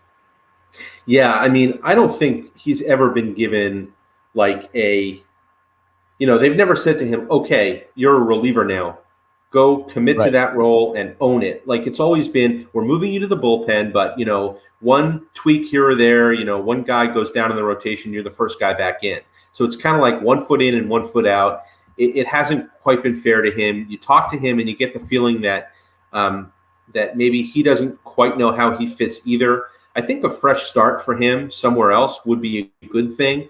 The question the Phillies just have to ask themselves, like I said, is it worth, you're going to need more starting pitching, and is it worth having him around, or is it worth having his roster spot and his money? All right, Phillies off tomorrow, and then they'll finish out the last 10 days or so of spring training. A lot of questions to be answered, as Scott just kind of chronicled. At Scott Lauber, doing a great job, of course, covering the Phillies, as always, for the Inquirer, as this is a very intriguing spring training, and he, like all guests, appeared via the Boardwalk Honda hotline. Good to see you, Scott. You too, Mike. Happy to do it.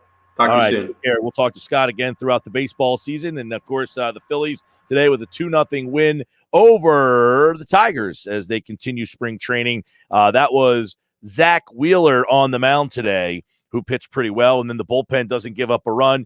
I think, again, that bullpen is going to be a lot interesting. I wrote down Neris, Bradley, Kinsler, Watson, Coonrod, Alvarado, Hale, Romero, Suarez, Brogdon. That's 10. That's before you get to Velasquez and possibly Spencer Howard. Now, I think Howard's ahead of some of those guys, possibly, but you just heard what Scott said. He's got the back problems. But I think Brogdon is in the 8.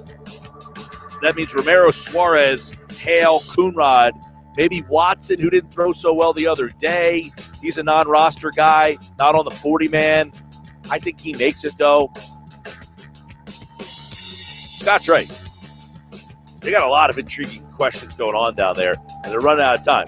The Moniak stuff, very interesting. I agree with Scott on the fact that I think they want Herrera to win that job. You might not like Herrera. You might not want him. That's not what's at question here. I think they want Herrera to win the job. NFL free agency update coming up. The NCAA tournament is coming to 97.3 ESPN Friday afternoon. Listen to March Madness exclusively on 97.3 ESPN. Catch every buzzer beater, every upset, and every minute of March Madness. Who will cut down the nets this season? For 3, it's good!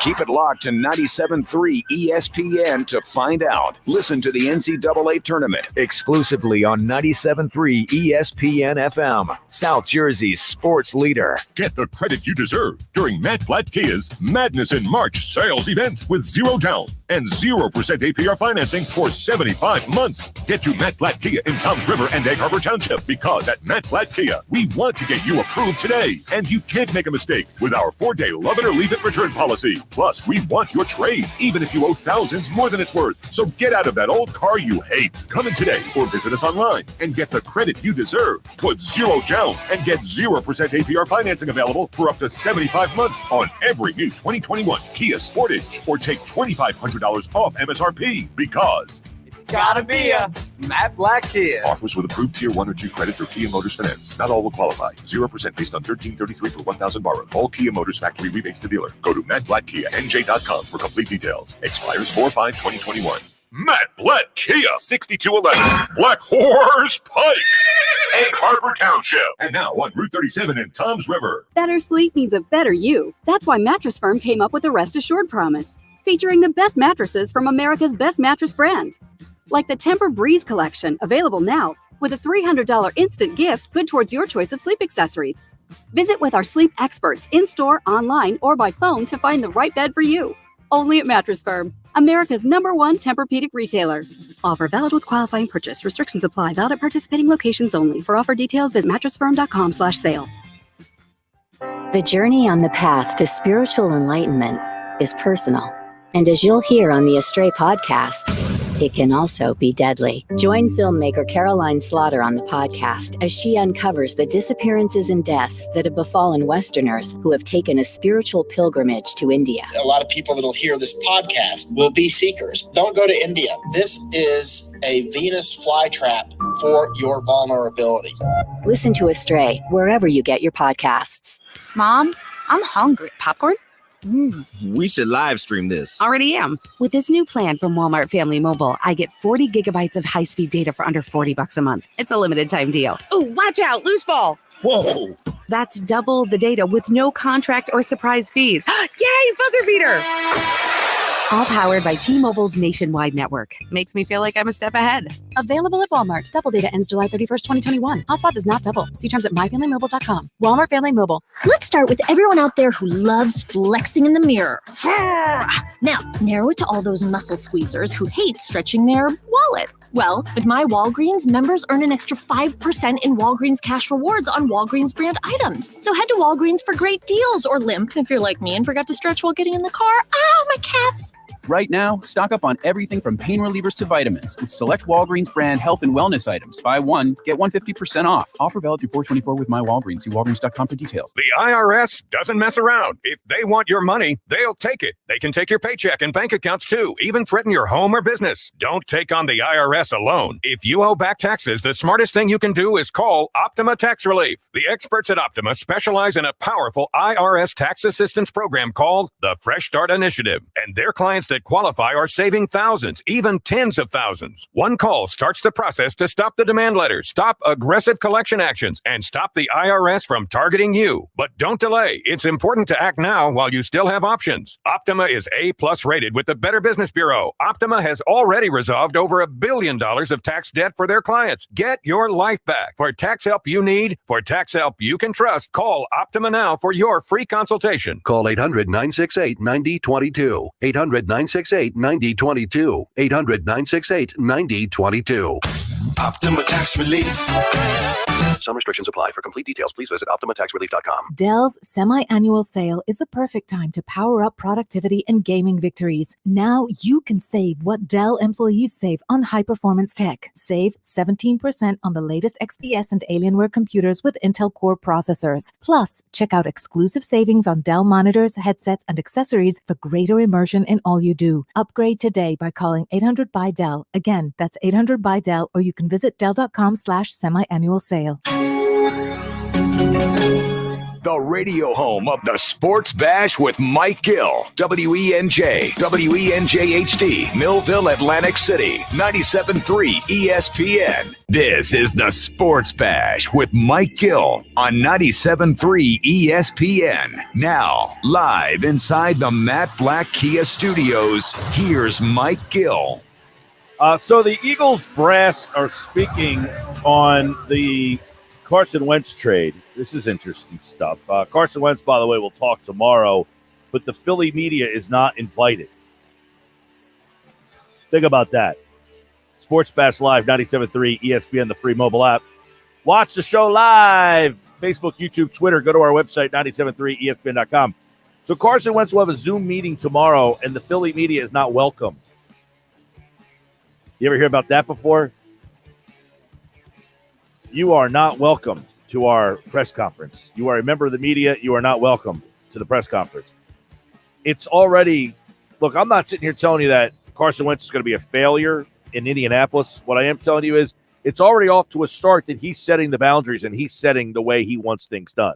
I don't want the Philly media to be here because I don't want to talk about some of the things. You know, it makes him look like, look, he might not be the guilty party. It sure makes him look like the guilty party. He's doing this to himself. I don't understand it. It's not the way I'm playing. And if I'm the Colts PR, I'm certainly saying, hey, look, get out there, answer these questions, and you can squash this bug. You can get this over with. No, he's going to let it linger. And you know what's going to happen? One of these years, the Colts are going to be on the Eagles' schedule.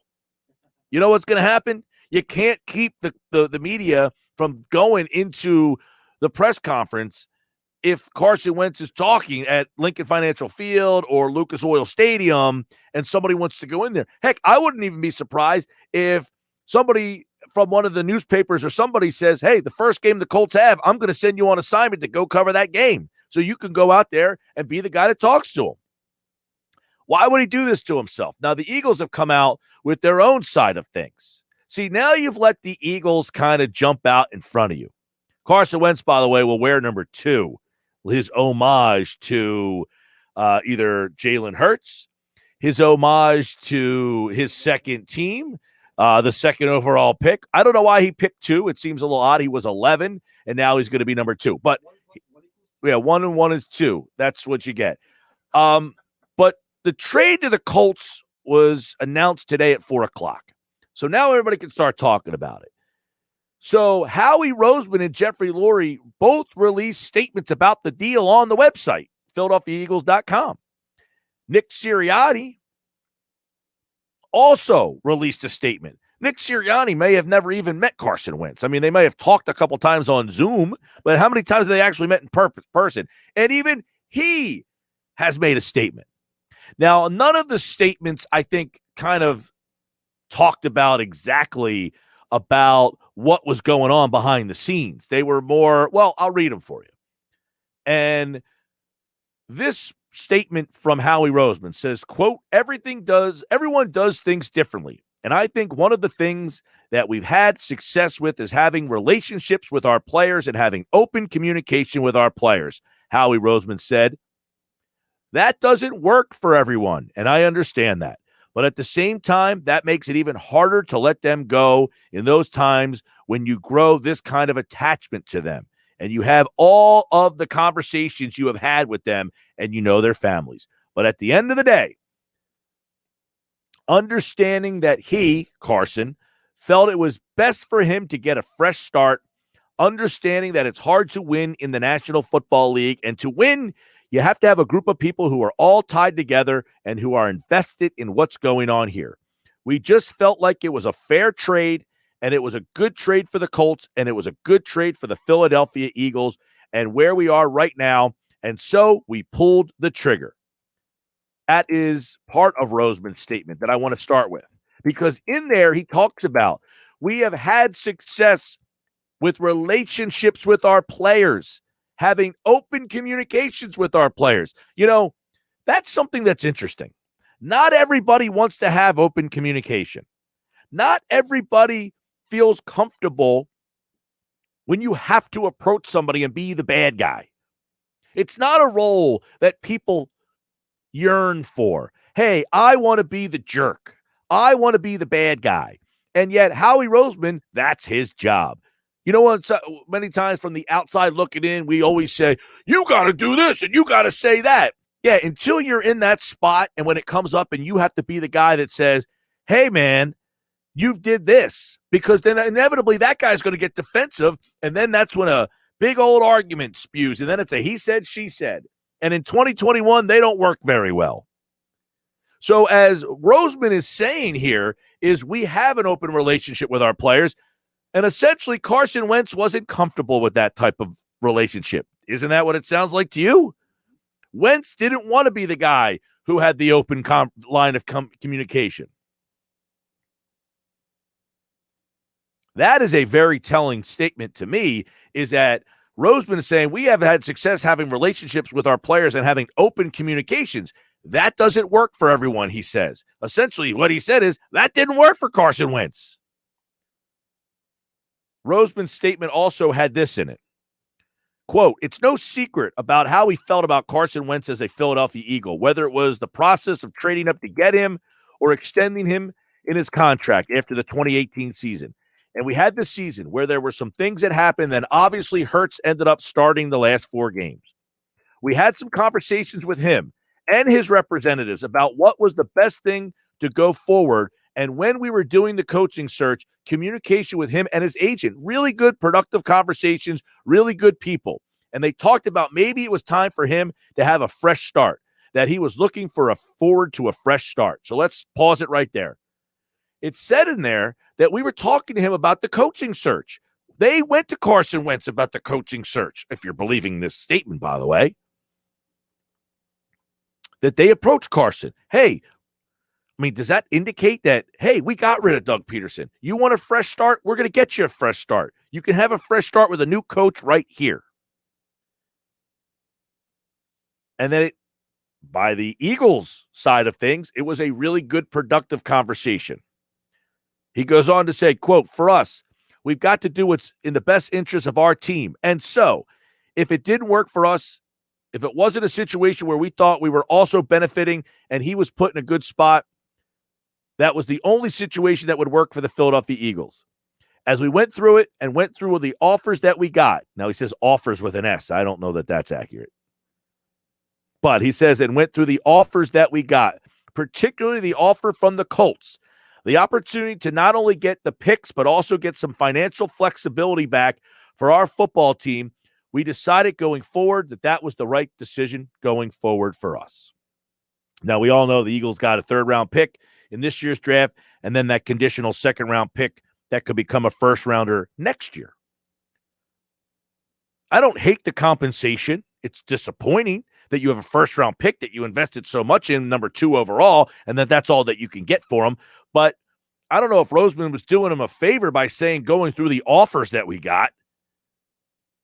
I don't know that there was any more than one offer, personally. But I don't know that. I have no evidence otherwise, other than the fact that they took the one deal that was an okay deal. I mean, I'm not knocking the deal that they ended up taking. I don't think they had very many offers, if any more than the one they got. Jeffrey Lurie said this, quote, the Eagles organization is truly grateful for everything Carson has meant to the team and the city of Philadelphia. His approach to the game of football and his passion to win brought so much pride and excitement to the team and our fans. We have achieved great things as an Eagle, set numerous franchise records, and helping guide the team to multiple division titles. Of course, we will always remember and value the crucial role he played in our Super Bowl championship season in 2017. It was an honor getting to know Carson as a person and seeing firsthand how much he cares about using his platform to create meaningful change for the less fortunate. Carson is a tremendous, deeply compassionate human being who consistently represented the Eagles and our fans with class. We will all appreciate the substantial impact he made on our team and the community. We wish happiness and success to Carson and his family as they begin their next chapter in Indianapolis. So that's a very broad and generic statement that essentially says, thank you for your time as a Philadelphia Eagle. I mean, I don't know that Jeff Lurie went too far out of his way. It almost felt like, you know what? This guy didn't want to be here. Ungats. Beat it. That's how I read that. You don't want to be a member of my organization? Beat it. And then Nick Sirianni. I mean, I don't know what Sirianni could say. I'm literally reading this on the fly here. He said, there's a lot of things to be excited about with Jalen's tape, and so we're so excited to work with him and get going with him and talking ball with him. Right now, we're in a period where we're talking and just getting to know each other. I look forward to the day when we can talk and really dive into football. What we saw as a player who can really extend plays and create his own. We saw his ability to create when things weren't there. That's an unbelievable asset to have as a football team. You could see his toughness on tape and how he carried himself. He's a leader who loves football. There's no substitute for that. I mean, that comment there essentially says they're going with Jalen Hurts. I mean, that's how I read that. I mean, he says how excited I mean, unless they were to make a massive trade for a guy like Deshaun Watson. Now, Roseman said that on the team website, if you read further, that he would not put a cap on what we're going to do at that position. He did not rule taking a quarterback at number 6 in the draft, but that would kind of go against a lot of the reports that have been out there more recently. 609-403-0973, 609-403-0973. Hit us up on the text board. Like, the Eagles, I think you can dislike the way this all went down, right? You could dislike the way that this all went down, but at least the Eagles put their big boy pants on and faced the problem and essentially recognized it. They have spoken on this. they have put their side of the story out, whether they didn't bash the guy, right? They didn't bash Carson Wentz. They just said essentially, it didn't work out. They essentially said it didn't work out. So as of 4 o'clock today, Carson Wentz is traded. Everybody's basically putting the final bow on this whole situation, except for one guy, Wentz. Because Wentz is going to speak tomorrow, and yet he's not letting the Philadelphia media there. Now, I would imagine some of the Philadelphia media members know some of the Indianapolis media members and might say, hey, can you ask this question for me? But after 5 seasons, you would think that Wentz would want some closure from this situation. That's what kind of bothers me about why he's taking this approach that he's taking. And quite frankly, it makes him look bad.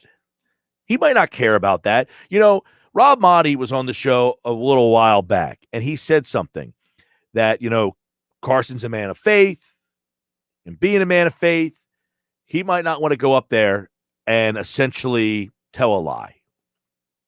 Right? You remember that? He essentially said he might get asked a question that he doesn't want to answer because he doesn't want to throw anybody under the bus. He doesn't want to bring up all these bad memories, but he also can't go up there and say something that is not accurate. It's an interesting way to look at it. Now, that being said, I'm not questioning his faith. I'm not calling him a liar. But I do know people of faith who have told some white lies in the past. That's all. The fact of the matter is this. Wentz doesn't want to face the music. He doesn't want to relive this whole situation, whatever it was. Now, this is an interesting addition to this as well. Because if you go to Doug Peterson's podcast with John Clark the other day, and the relationship between the two, they suggested was fractured beyond repair and that they didn't speak for weeks. Doug Peterson had a chance to he's separated from the whole situation. He had his Oprah moment where he could have spilled the beans. And he said, quote, I do believe that there's a little misnomer out there that Carson and I were on such bad terms. I've never felt that way, Peterson said. Now, I can tell you this. Peterson may have felt that way. Wentz may not have felt the other side. And I can tell you that there's a lot of times that happens. There are certain people who just don't like you, and you say, well, I don't dislike you. You just don't like me. Right? You get in this situation where somebody just doesn't like you, and you're saying, I know that guy doesn't like me, but I don't dislike him. I don't really care. Wentz might have said, you know what? I just don't like Peterson. And maybe it wasn't that he didn't like him. Maybe he just didn't like the way he coached. Maybe he just didn't like the way, that he ran the team. I don't know. Maybe he said something that Wentz just, didn't like the way that he said it or presented it. But I can tell you, there are many times where, people don't like you. And you're like, I don't dislike them. That happens a lot. That happens a lot. But Doug Peterson said, I understand where Carson's coming from because it's difficult. When you're the starter and things like this happen and you basically get benched, our season wasn't going the way we wanted it to go, and it's difficult. It's difficult for any player to go through that. You've got to have the conversations. You've got to have the open door policy, and you've got to communicate, and I felt like we did that. He says, I still have a lot of respect for Wentz, and we drafted him 5 years ago to be the guy, and I'm excited to see what he does with the Colts now. And he was a fresh start there, too. I think that's something that players go through in their careers. I know that's what he's looking forward to, and I'm excited to watch his career moving forward. So Peterson totally took the high road here. And that's not to say that that's not the right road. I mean, right? Maybe it is the only road. Maybe that is. I mean, Peterson's saying, I didn't dislike Carson Wentz. He might not have liked me, but I didn't have a problem with him. That happens. Believe me, that happens. There's a lot of times where people have a total misunderstanding of things and just totally, Wentz might have a misunderstanding and didn't like Peterson, and Peterson might say, I didn't have a problem with Wentz. Right? But Carson, do the right thing. Answer the questions and get it over with, man. Just do it. Rip the Band-Aid off. Finish this thing. Because you know better than everyone. This media is not going to let you run from this. They're going to find you, man. John Clark's going to find you at the airport when the Colts are playing the Texans one night on Monday Night Football, and you're coming off the airport playing at 2 o'clock in the morning, and there's going to be Captain Comeback over there, John Clark, running you down, asking you, why are you ducking the Philly media, Carson? John does a great job, by the way. He's a hustler. 609-403-0973. 609-403-0973.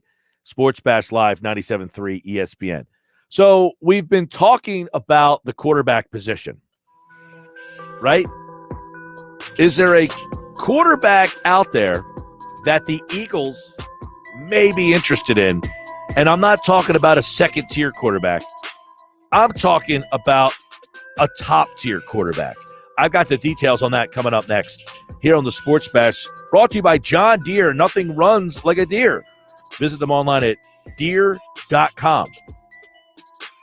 That's new. I was a little surprised there. John Deere. All right, John Deere. John Deere. It's deere.com. D-E-E-R-E. Fine. Yeah, is there a quarterback the Eagles owner has interest in? That changes it. The Eagles owner has interest in. I'll get you the details.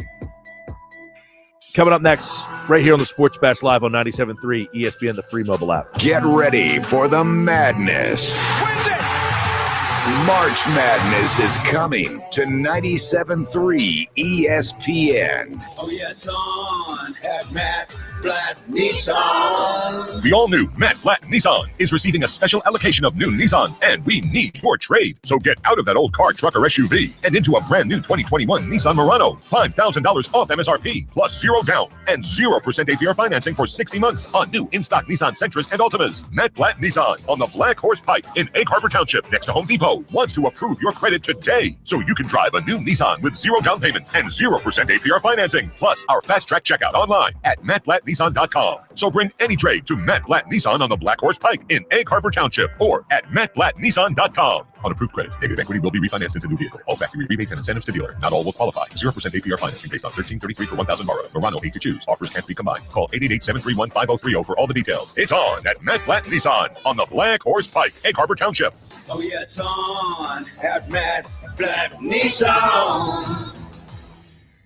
Switch to T-Mobile for Business and get up to 90 days of service free via virtual rebate on your business plan. You get a great deal, the largest 5G network, and first-class benefits like Microsoft 365 on us. It's better for business and only with T-Mobile for Business. Limited time offer. Stop in-store for details. Plus taxes and fees for some plans. Virtual Express MasterCard within 8 weeks of receipt of valid submission. Complete port within 60 days. See T-Mobile.com for 5G devices, coverage, and plan details. Dell's semi-annual sale is the perfect time to power up productivity and gaming victories. Now you can save what Dell employees save on high-performance tech. Save 17% on the latest XPS and Alienware computers with Intel Core processors. Plus, check out exclusive savings on Dell monitors, headsets, and accessories for greater immersion in all you do. Upgrade today by calling 800-BY-DELL. Again, that's 800-BY-DELL, or you can visit Dell.com/semi-annual sale. Right now, Allstate has almost as many ways to save as there are types of music. Save for being a new customer. Save for driving safely. Save for driving less with pay-per-mile insurance. Visit Allstate.com or contact your local agent to get a quote. Find out how much you can save today. Allstate. Now that should be music to your ears. Not available in every state. Savings based on early signing discount drive-bys and mile-wise. Savings vary based on how you buy. Subject to terms and conditions. Allstate Fire and Casualty Insurance Company and affiliates. Northbrook, Illinois. Good morning, privates! Good morning, Drill Sergeant! I mean, seriously, what a pleasant morning. The sun is shining and the birds are chirping. You seem to be in a good mood today. Astute observation. He's probably happy because he found out Honey Nut Cheerios can help lower cholesterol as part of a heart-healthy diet. They're even shaped like hearts. So, in lieu of the obstacle course today, I propose a nice meditative nature walk. Does that sound delightful to everyone? Yes, Drill Sergeant! Happy Heart Shapes are back for a limited time. Learn more about Honey Nut Cheerios by picking up a box at your local store. If I'm not commuting anymore, where do I really want to live? While you handle life's questions, Merrill Guided Investing helps you manage your portfolio and invest for your next move with the option to work with an advisor at a low cost and minimum. Merrill, a Bank of America company. Visit merrilledge.com/investing goals to get started today. Investing involves risk. Merrill Lynch, Pierce, Fenner & Smith Incorporated, both a registered broker-dealer and investment advisor, member SIPC. Investment products are not FDIC insured or not bank guaranteed and may lose value. Making popcorn for movie night? Whoa, who are you? This is your wake-up call from TracFone Wireless. What if every time you tried a new streaming service, you had to buy a new TV? That'd be ridiculous. Yeah, some wireless companies do that when you switch, make you buy a new phone. Right. But TracFone Wireless lets you keep your phone and your number and your network and gives you unlimited talk and text starting at $20 a month. Seriously, who are you? This is your wake-up call, people. TracFone Wireless. Now you're in control. Oh, you're burning it. Oh, no. See terms and conditions at TracFone.com. What you doing? Designing my new 2021 Nissan Kicks online in the Kicks Color Studio. I give each a special name. This one's electric blue, orange, red, white. I call it the gumball machine. You think it's me? I feel like you're more of a red velvet guy. Limitless possibilities. With over 100 million available color combinations and Bose Personal Plus system in the boldly new 2021 Nissan Kicks. Bose is a registered trademark of the Bose Corporation. Color combinations include interior and exterior colors. Customization is an available feature subject to availability at participating Nissan dealers. See dealer for details. You can watch the Sports Bash live now on Facebook, YouTube, and Twitter. Search 97.3 ESPN or visit our website, 973ESPN.com. All right, 5:25 on this Wednesday. Sports Bash 97.3 ESPN, the free mobile app. Watch the show live at 97.3ESPN.com. The text board is open, 609-403-0973. I reading the chat on the side over here. 609-403-0973. He just said, Carson, give me my ball. I want to go home. I don't want him on my team as a leader because he's not that. He's not that. Thanks, Mike. Great format. Thank you. Yeah, I don't like the fact that Carson is kind of avoiding this. It's just not who he is. And look, I'm not knocking him for it. His personality is he doesn't want to. He wants to move on. This is what he wants to do. And look, I think he has the right to move on. And I think a lot of us, it speaks volumes as the text message goes on that the second-year receiver wouldn't give him the number. No respect, well-deserved, no respect. Essentially saying the guy in Indianapolis wouldn't give him number 11. Yeah, normally when the franchise quarterback comes in, you give him his number. But could it be, Mike, that he was just posturing for another job? He didn't want to be like, I didn't get it along with my starting quarterback. It wasn't me, no problem. You talk about Peterson, I guess. I don't know about that. Look, Doug Peterson could have said, yeah, things were tough. Me and Carson had a tough time. He got benched. He didn't like it. It caused us to not talk that much because, but I had to focus on the football team and I had to focus on Jalen. That's not hard. Right? It's not really hard. Sports Bash 97.3 ESPN. Don't forget, coming up tonight at 7 o'clock, it's the Sixers and the Bucks. You can hear all the action right here on 97.3 ESPN. So I told you beforehand, could the owner have his eye on a quarterback? And you might be saying, yeah, he's got Jalen Hurts. That's what he wants. He wants to play Jalen Hurts. And that's what we think, right? We think that the owner has essentially instructed his team to play Hurts. That's what the report was. But could the Eagles have their eyes on a big prize?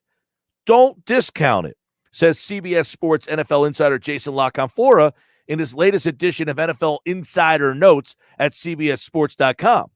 The report suggests, by the way, that the Eagles could be looking to make a trade to land Deshaun Watson, who wants out of Houston. Quote, too many sources with ties to ownership have whispered that sentiment my way for me to ignore, end quote. Now, this report, mind you, of course, adds to the craziness that has surrounded the Eagles quarterback position since the benching of Wentz during Week 13 against the Packers, which really you could go back further to the night they drafted Jalen Hurts. We know in the Week 13 game against the Packers, Wentz would be benched, Hurts would take over, start the remaining 4 games. The team would then part ways with Peterson, essentially thinking that would open the door to keep Wentz around, and then they finally traded Wentz to Indianapolis after they hired Nick Sirianni. Got all that? Good. Since Wentz was traded, there have been conflicting reports about what the Eagles might do at the position moving forward. Right after the Wentz deal, reports surfaced that the team wanted to bring in a veteran quarterback to compete with Hurts for the job. Meanwhile, veteran NFL reporter Chris Mortensen recently reported that owner Jeffrey Lurie, quote, instructed his group to prioritize making Hurts successful in 2021 as opposed to creating a true competition. Mixed signals here, for sure. Now, as veteran NFL reporter Jason LaCanfora from CBS Sports suggests, the team could have their eye on Deshaun Watson. He reports this. The Eagles are always amongst the most aggressive exploring trades, and general manager Howie Roseman is a willing deal maker. Blockbuster trades are particularly his specialty, including unconventional deals. Some in the Eagles brass would try to poo-poo the idea of their interest by noting there are probably 30 teams paying close attention to this situation. But my sense is this is much more than an idea on the periphery. I get the sense this is something ownership would very much like to make happen. I hear that it is very much at the ownership level, one source put it. No action for the Eagles, it has to be killing them. Another GM added, would Howie Roseman trade for Watson surprise me? No.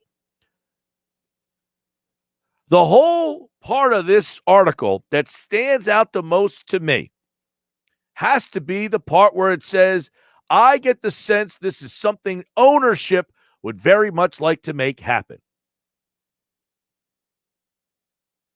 So I'm not discounting. Jason LaCanfora says, don't discount the Eagles being a strong suitor for Deshaun Watson. Now that you tell me that Jeffrey Lurie's involved, I won't.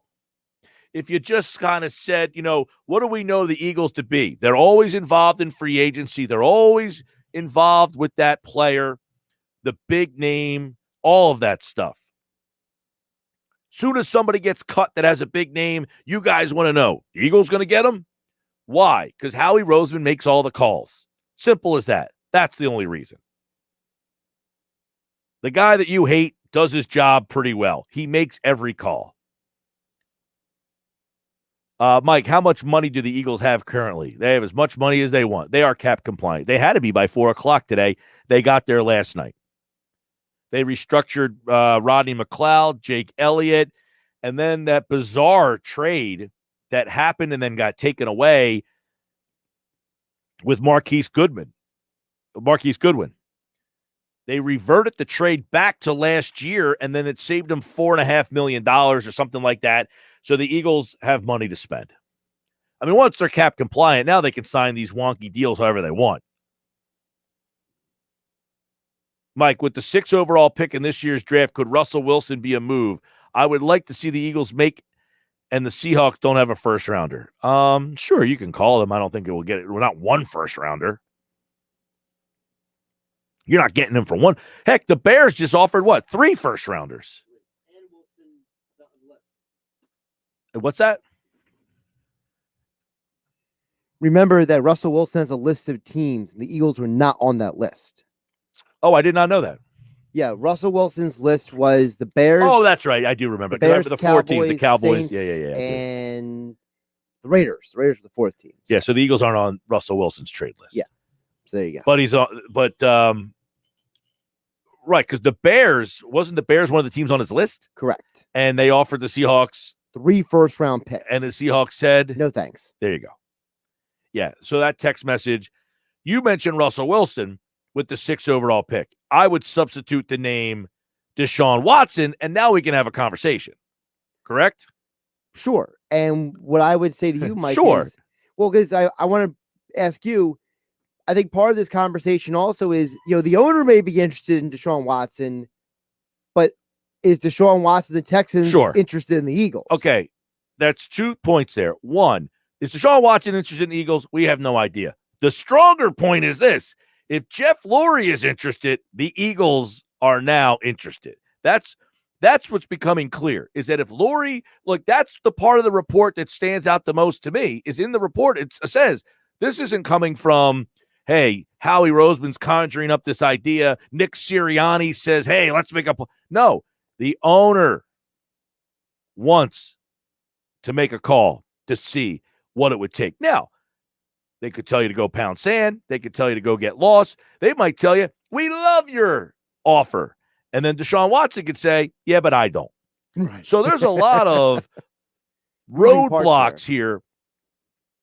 But I think the biggest roadblock from one side is, can I convince my owner to get involved? You don't need to. The owner is convinced that he wants you to get involved. Because sometimes it might be like, look, we've got Jalen Hurts. I just put out there that I want to support this kid. No, I don't want to go down this direction. No. That's not how it goes. No, to me, it sounds more like, and you tell me what you think of this, Mike, that the owner's position is, I want an established quarterback. Whether it's us building around Hurts or it's another quarterback, I just want it to be one guy. I don't want a quarterback factory anymore, basically. Quarterback factory. Speaking of the quarterback factory, Howie Roseman says we won't put a cap on what we're going to do at that position. They expect to consider every option.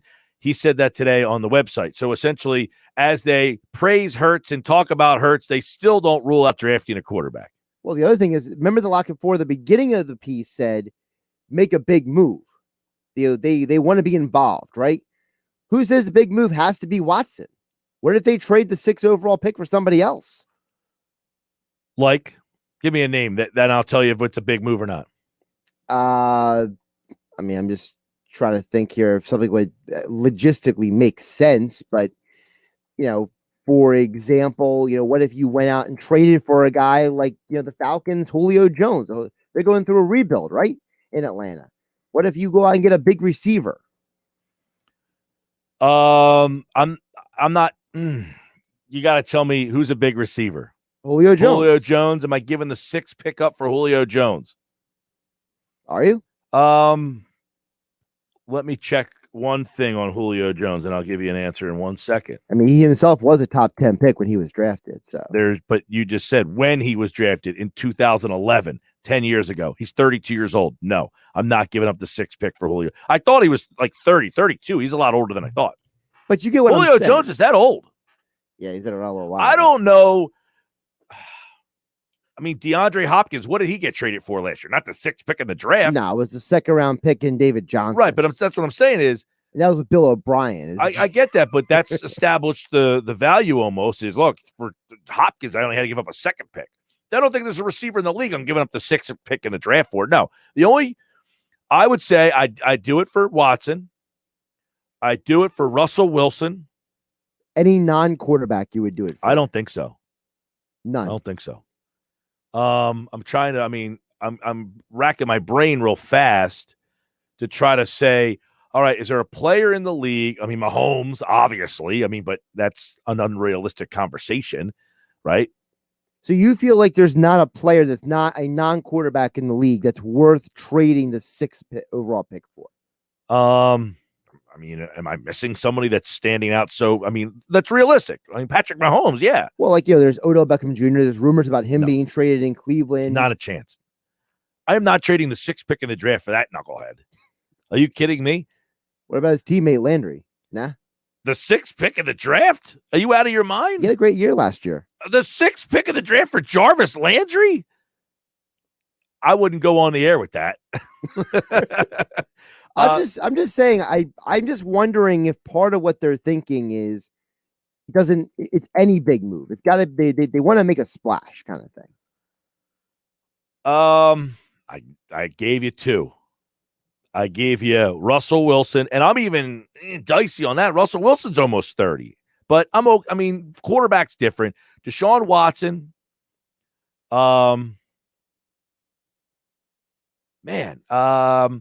Is there somebody that I'm missing? Is there a defensive player that I'm giving? Like, am I trading for Aaron Donald? Probably not, for the 6th pick in the draft.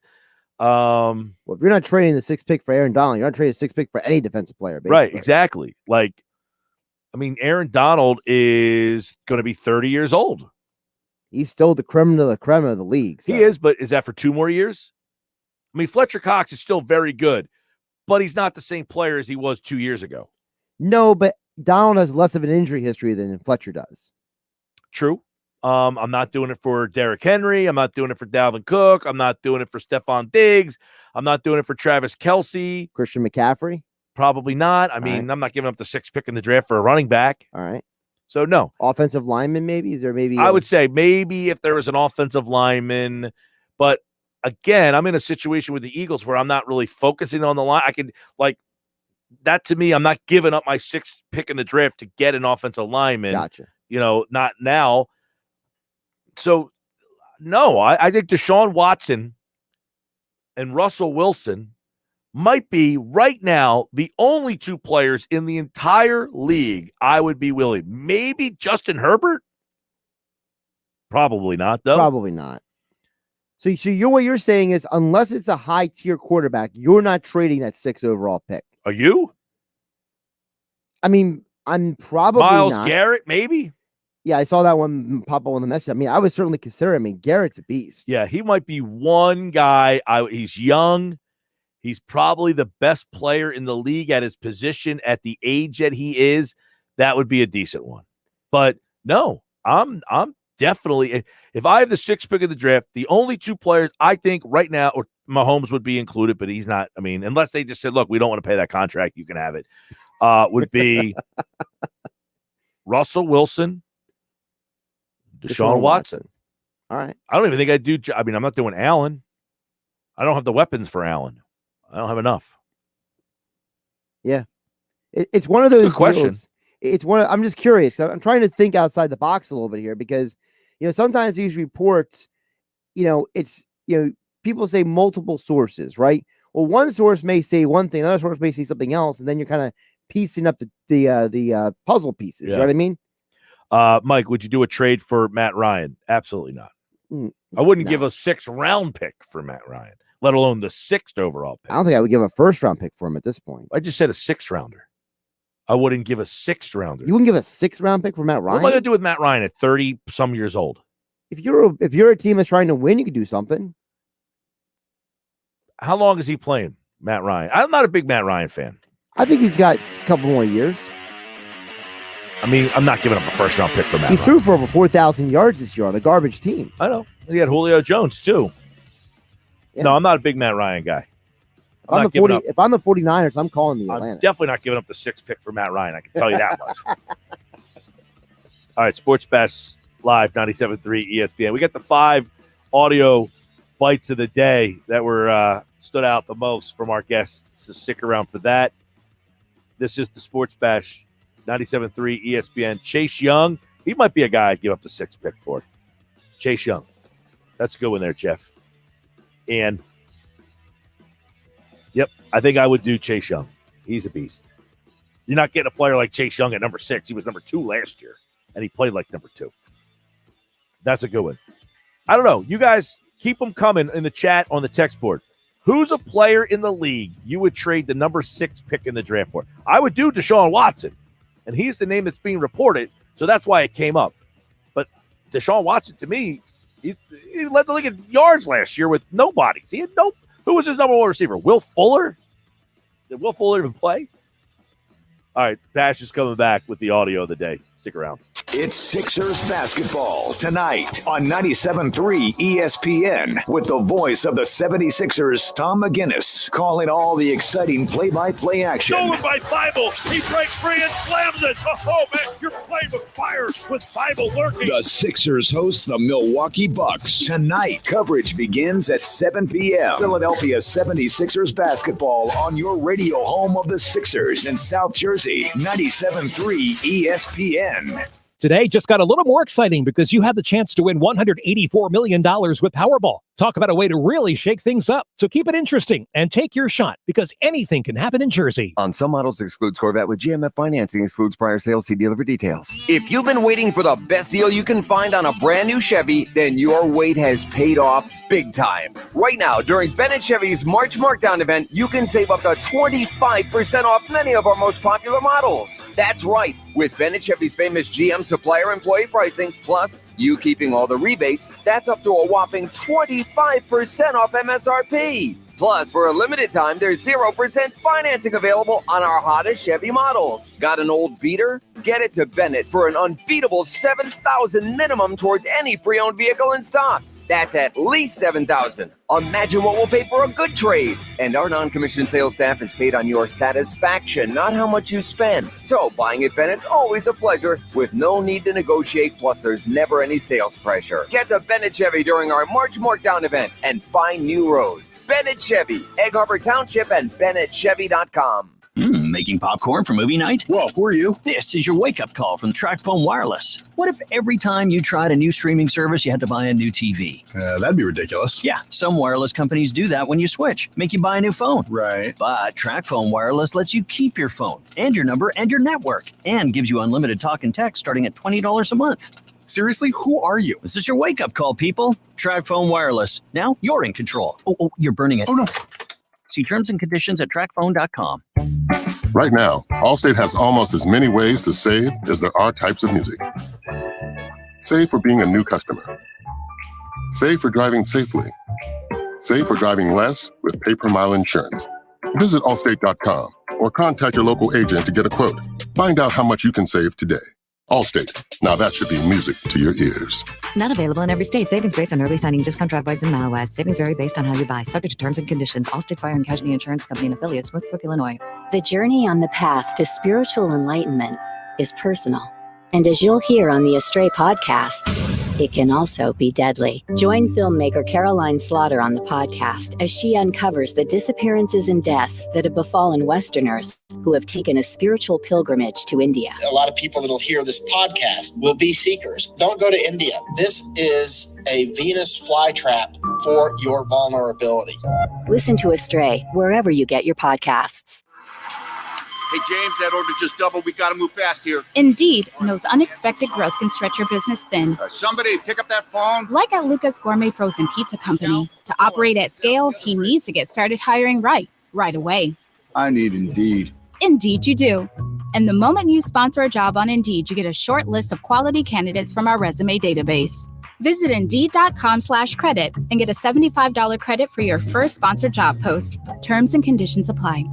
Dell's semi-annual sale is the perfect time to power up productivity and gaming victories. Now you can save what Dell employees save on high-performance tech. Save 17% on the latest XPS and Alienware computers with Intel Core processors. Plus, check out exclusive savings on Dell monitors, headsets, and accessories for greater immersion in all you do. Upgrade today by calling 800-BY-DELL. Again, that's 800-BY-DELL, or you can visit Dell.com/semi-annual sale. For a limited time, the Home Depot and Frigidaire have cooked up something truly amazing in the kitchen. Even lower prices on Frigidaire gallery wall ovens with air fry and cooktops, including easy-to-clean induction cooktops, plus free basic hookup and delivery. With prices like these, it's time to take those kitchen remodel plans off the back burner. Bring on spring. With spring savings now on Frigidaire, only at the Home Depot. How doers get more done. Valid through March 31st, U.S. only. You ready for competition? It's time for 5 questions. 3 in and lift man 95. Number 5 will always loaded. I got 5 on it. 5 times, not 10, you think. All right, don't forget my guys over at DraftKings, the DraftKings Sportsbook app, the top-rated sportsbook app, is putting all new customers in the center of the action. Bet $4 on an underdog, win $256 if they win. It's that simple, but use my code 973 to get that action. Pick one of the many select college basketball underdogs for your shot at winning $256. It's a $4 bet to win $256. Simple, it's easy. Just find an underdog, but got to use my code 973. Download the top-rated DraftKings Sportsbook app now and use my code 973. Sign up, turn $4 into $256 for a limited time only at DraftKings Sportsbook. Must be 21 or older. Only in New Jersey. New customers only. Restrictions apply. See DraftKings.com/sportsbook for details. Gambling problem? Call 1-800-GAMBLER. And don't forget to use my code 973. All right, let's see what we got today. These are the 5 questions audios of the day. And let's start with Jeff Mosher today during Football at 4, who said this. This puts Houston kind of in the driver's seat as far as how badly do you want this guy and how willing are you to outbid next team. And so that's where the Eagles kind of have to figure out what are they willing to give up and what are they willing to just walk away from, because that's just too much. I think the Jets face this as well. Any team that trades multiple first-round picks, future picks, draft capital, players, whatever, to get Deshaun Watson does not want to be in a position where all they've got is Deshaun Watson and no ability to build around him. All right, so what do we make of this report and what Jeff just said there about their willingness and the Texans and how they've played all this? That's the interesting, how the Texans have played this. I think it's very interesting to keep in mind that it's not the same GM as the DeAndre Hopkins deal. This is not Bill O'Brien anymore. This is Nick Caserio. So you don't have a guy who's going to be a pushover in a trade here. He's probably going to try to look for a specific amount of value in a trade. Now, what that value is may determine who or who doesn't get involved, honestly. I'm just like, did the Texans kind of play their hand by saying, look, we got to do something here. We can't not have something. So we got to go get Tyrod Taylor. So did they play their hand by doing that? Listen, if I'm the Texans, the trade that I make that, at least off the top of my head, I'll make the most is I call the Jets because the Jets are interested. And I say, give me Darnold, give me first-round picks, and we'll call it a day. Because then you have Darnold, you have Tyrod Taylor, and you have your quarterback situation at least kind of figured out moving forward. Jeff Mosher said this. Jeffrey Lurie having option A or option B. Option A being, look, we're not going to draft really at number 6 a quarterback and try to move up to get somebody and give up capital. We're gonna build around Jalen Hurts, a guy we picked in the 2nd round last year. Or option B is we're going to be able to in the league, and Jalen may have to be included in that trade. But we just got one of the best quarterbacks in the league, and now we've got we can go forward from there. Well, that's essentially because he's going off the notion that they don't want to bring a veteran back up to kind of push him. They wanted to give him the build around him. But if we can get a better option, we will. Right. And those are really the two options. If you are in a position to get one of the 5 best quarterbacks in the league, you do it. But if you're not in a position to do it, then you make the best of the situation you have in front of you, which is give Jalen Hurts a legitimate opportunity to be successful. Well, and part of it is, too, it's like, here's the thing, though. He mentioned that we don't draft a guy at number 6. Well, then Howie Roseman goes on the website today and doesn't rule out drafting a guy at number 6. There are so many mixed messages from this team. I will say that. They got you all over the map. Well, in their mind, they're keeping their options open. They're not giving away the secrets. And it's like, no, you're just sending mixed messages. Let's see what else we've got from today's show. Paul Hudrick on... Now, this is from Paul Hudrick during Inside the Sixers today about Tobias Harris. He's always been a physical player, but it's on another level right now. He's straight bullying guys, including Julius Randle, who's not like a little guy. Julius Randle is a pretty strong dude, and he's, the other night against San Antonio, a guy like Jakob Poeltl he's a pretty good defensive center. He's a pretty strong guy. Tobias Harris was taking it right into his chest. I mean, that's the kind of little stuff that I've been loving what I'm seeing from Tobias Harris. So if he brings that, like that physicality, that stuff, that plays in the playoffs. Like that's the kind of play you need. Where do we stand with Tobias Harris? I know where I stand. I stand that this guy is worth every penny you've given him. I think we got to let go of this idea that, he was overpaid or he's just the third guy on the team. You could argue he may be the most important player on the team this year. When he gets 20 points and 7 rebounds, they have, I think ESPN television said they have like a 60, 70% win percentage. It's ridiculous. So the guy is important. And you know what? He's playing at a high level right now. And you know what? Whether you want to give Doc Rivers credit, whether you give him credit for working his tail off, whatever person you would give credit to, the reality is, Mike, he's playing really good basketball. Well, he is. And I thought defensively, as Paul just chronicled there, look, whatever player he was in the past, he looks a more confident version. Will that translate to the playoffs? We don't have that answer. I mean, am I going to sit here and say he can't play like this in the playoffs? No, I don't feel that that's accurate. I feel like he's going to be I think he's going to be a much different player in the playoffs this year. Maybe shame on me. We'll find out, right? Yeah, and listen, this is a guy who he hasn't been in the playoffs that much anyway. It's not like he's had a ton of opportunities in the postseason to perform. So let's see what he can do. All right, let's check out what else we got here from our man Scott Lauber, who joined us to talk a little Phillies earlier today and said this about the center field combination of the fact that he's played okay. He had a home run today. He's hit, I think, now 3 home runs this spring. His at-bats have been pretty good. The combination of that and the fact that Kingery and Quinn have not really reached up and grabbed the job, and in Scott Kingery's case, he's really had a bad spring. I think Herrera's chances are actually pretty good. In fact, I'd probably 2 weeks out from opening day, I'd probably call him the favorite at this point to maybe be the opening day center fielder. Now, he called him the favorite. That's different from yesterday when we had Frank's audio, who's still not ready on Herrera. Scott says he's the favorite. Right. Lauber says he's the favorite to be on center field. Frank's like, I don't know if he's making the roster. Like, that's a huge chasm right there. But I feel like people are like, okay, I'm starting to shift to that side. You know what I mean? It's a very interesting conversation because I think what Wankel told you on Monday, which was if the Phillies are serious about winning, as they say they are, you got to put the best player out there. And at this point, is Herrera the best player, yes or no? I think that's the question that has to be answered. All right, there we go. That's the show. Good audio today from our guests. They always do a great job. And, of course, we'll be back tomorrow live from the Bally's FanDuel Sportsbook. Come on out and see the show live on location. We'll be back on the street. Jeff Nadeau, our betting expert, will join me live for the full show tomorrow. We're going to do all of the NCAA tournament bets, best bets, spreads, you name it.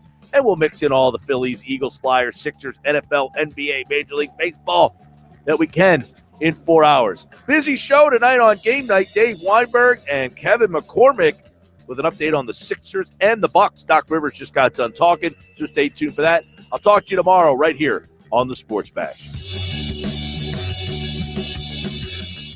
It's Philadelphia Flyers hockey tomorrow on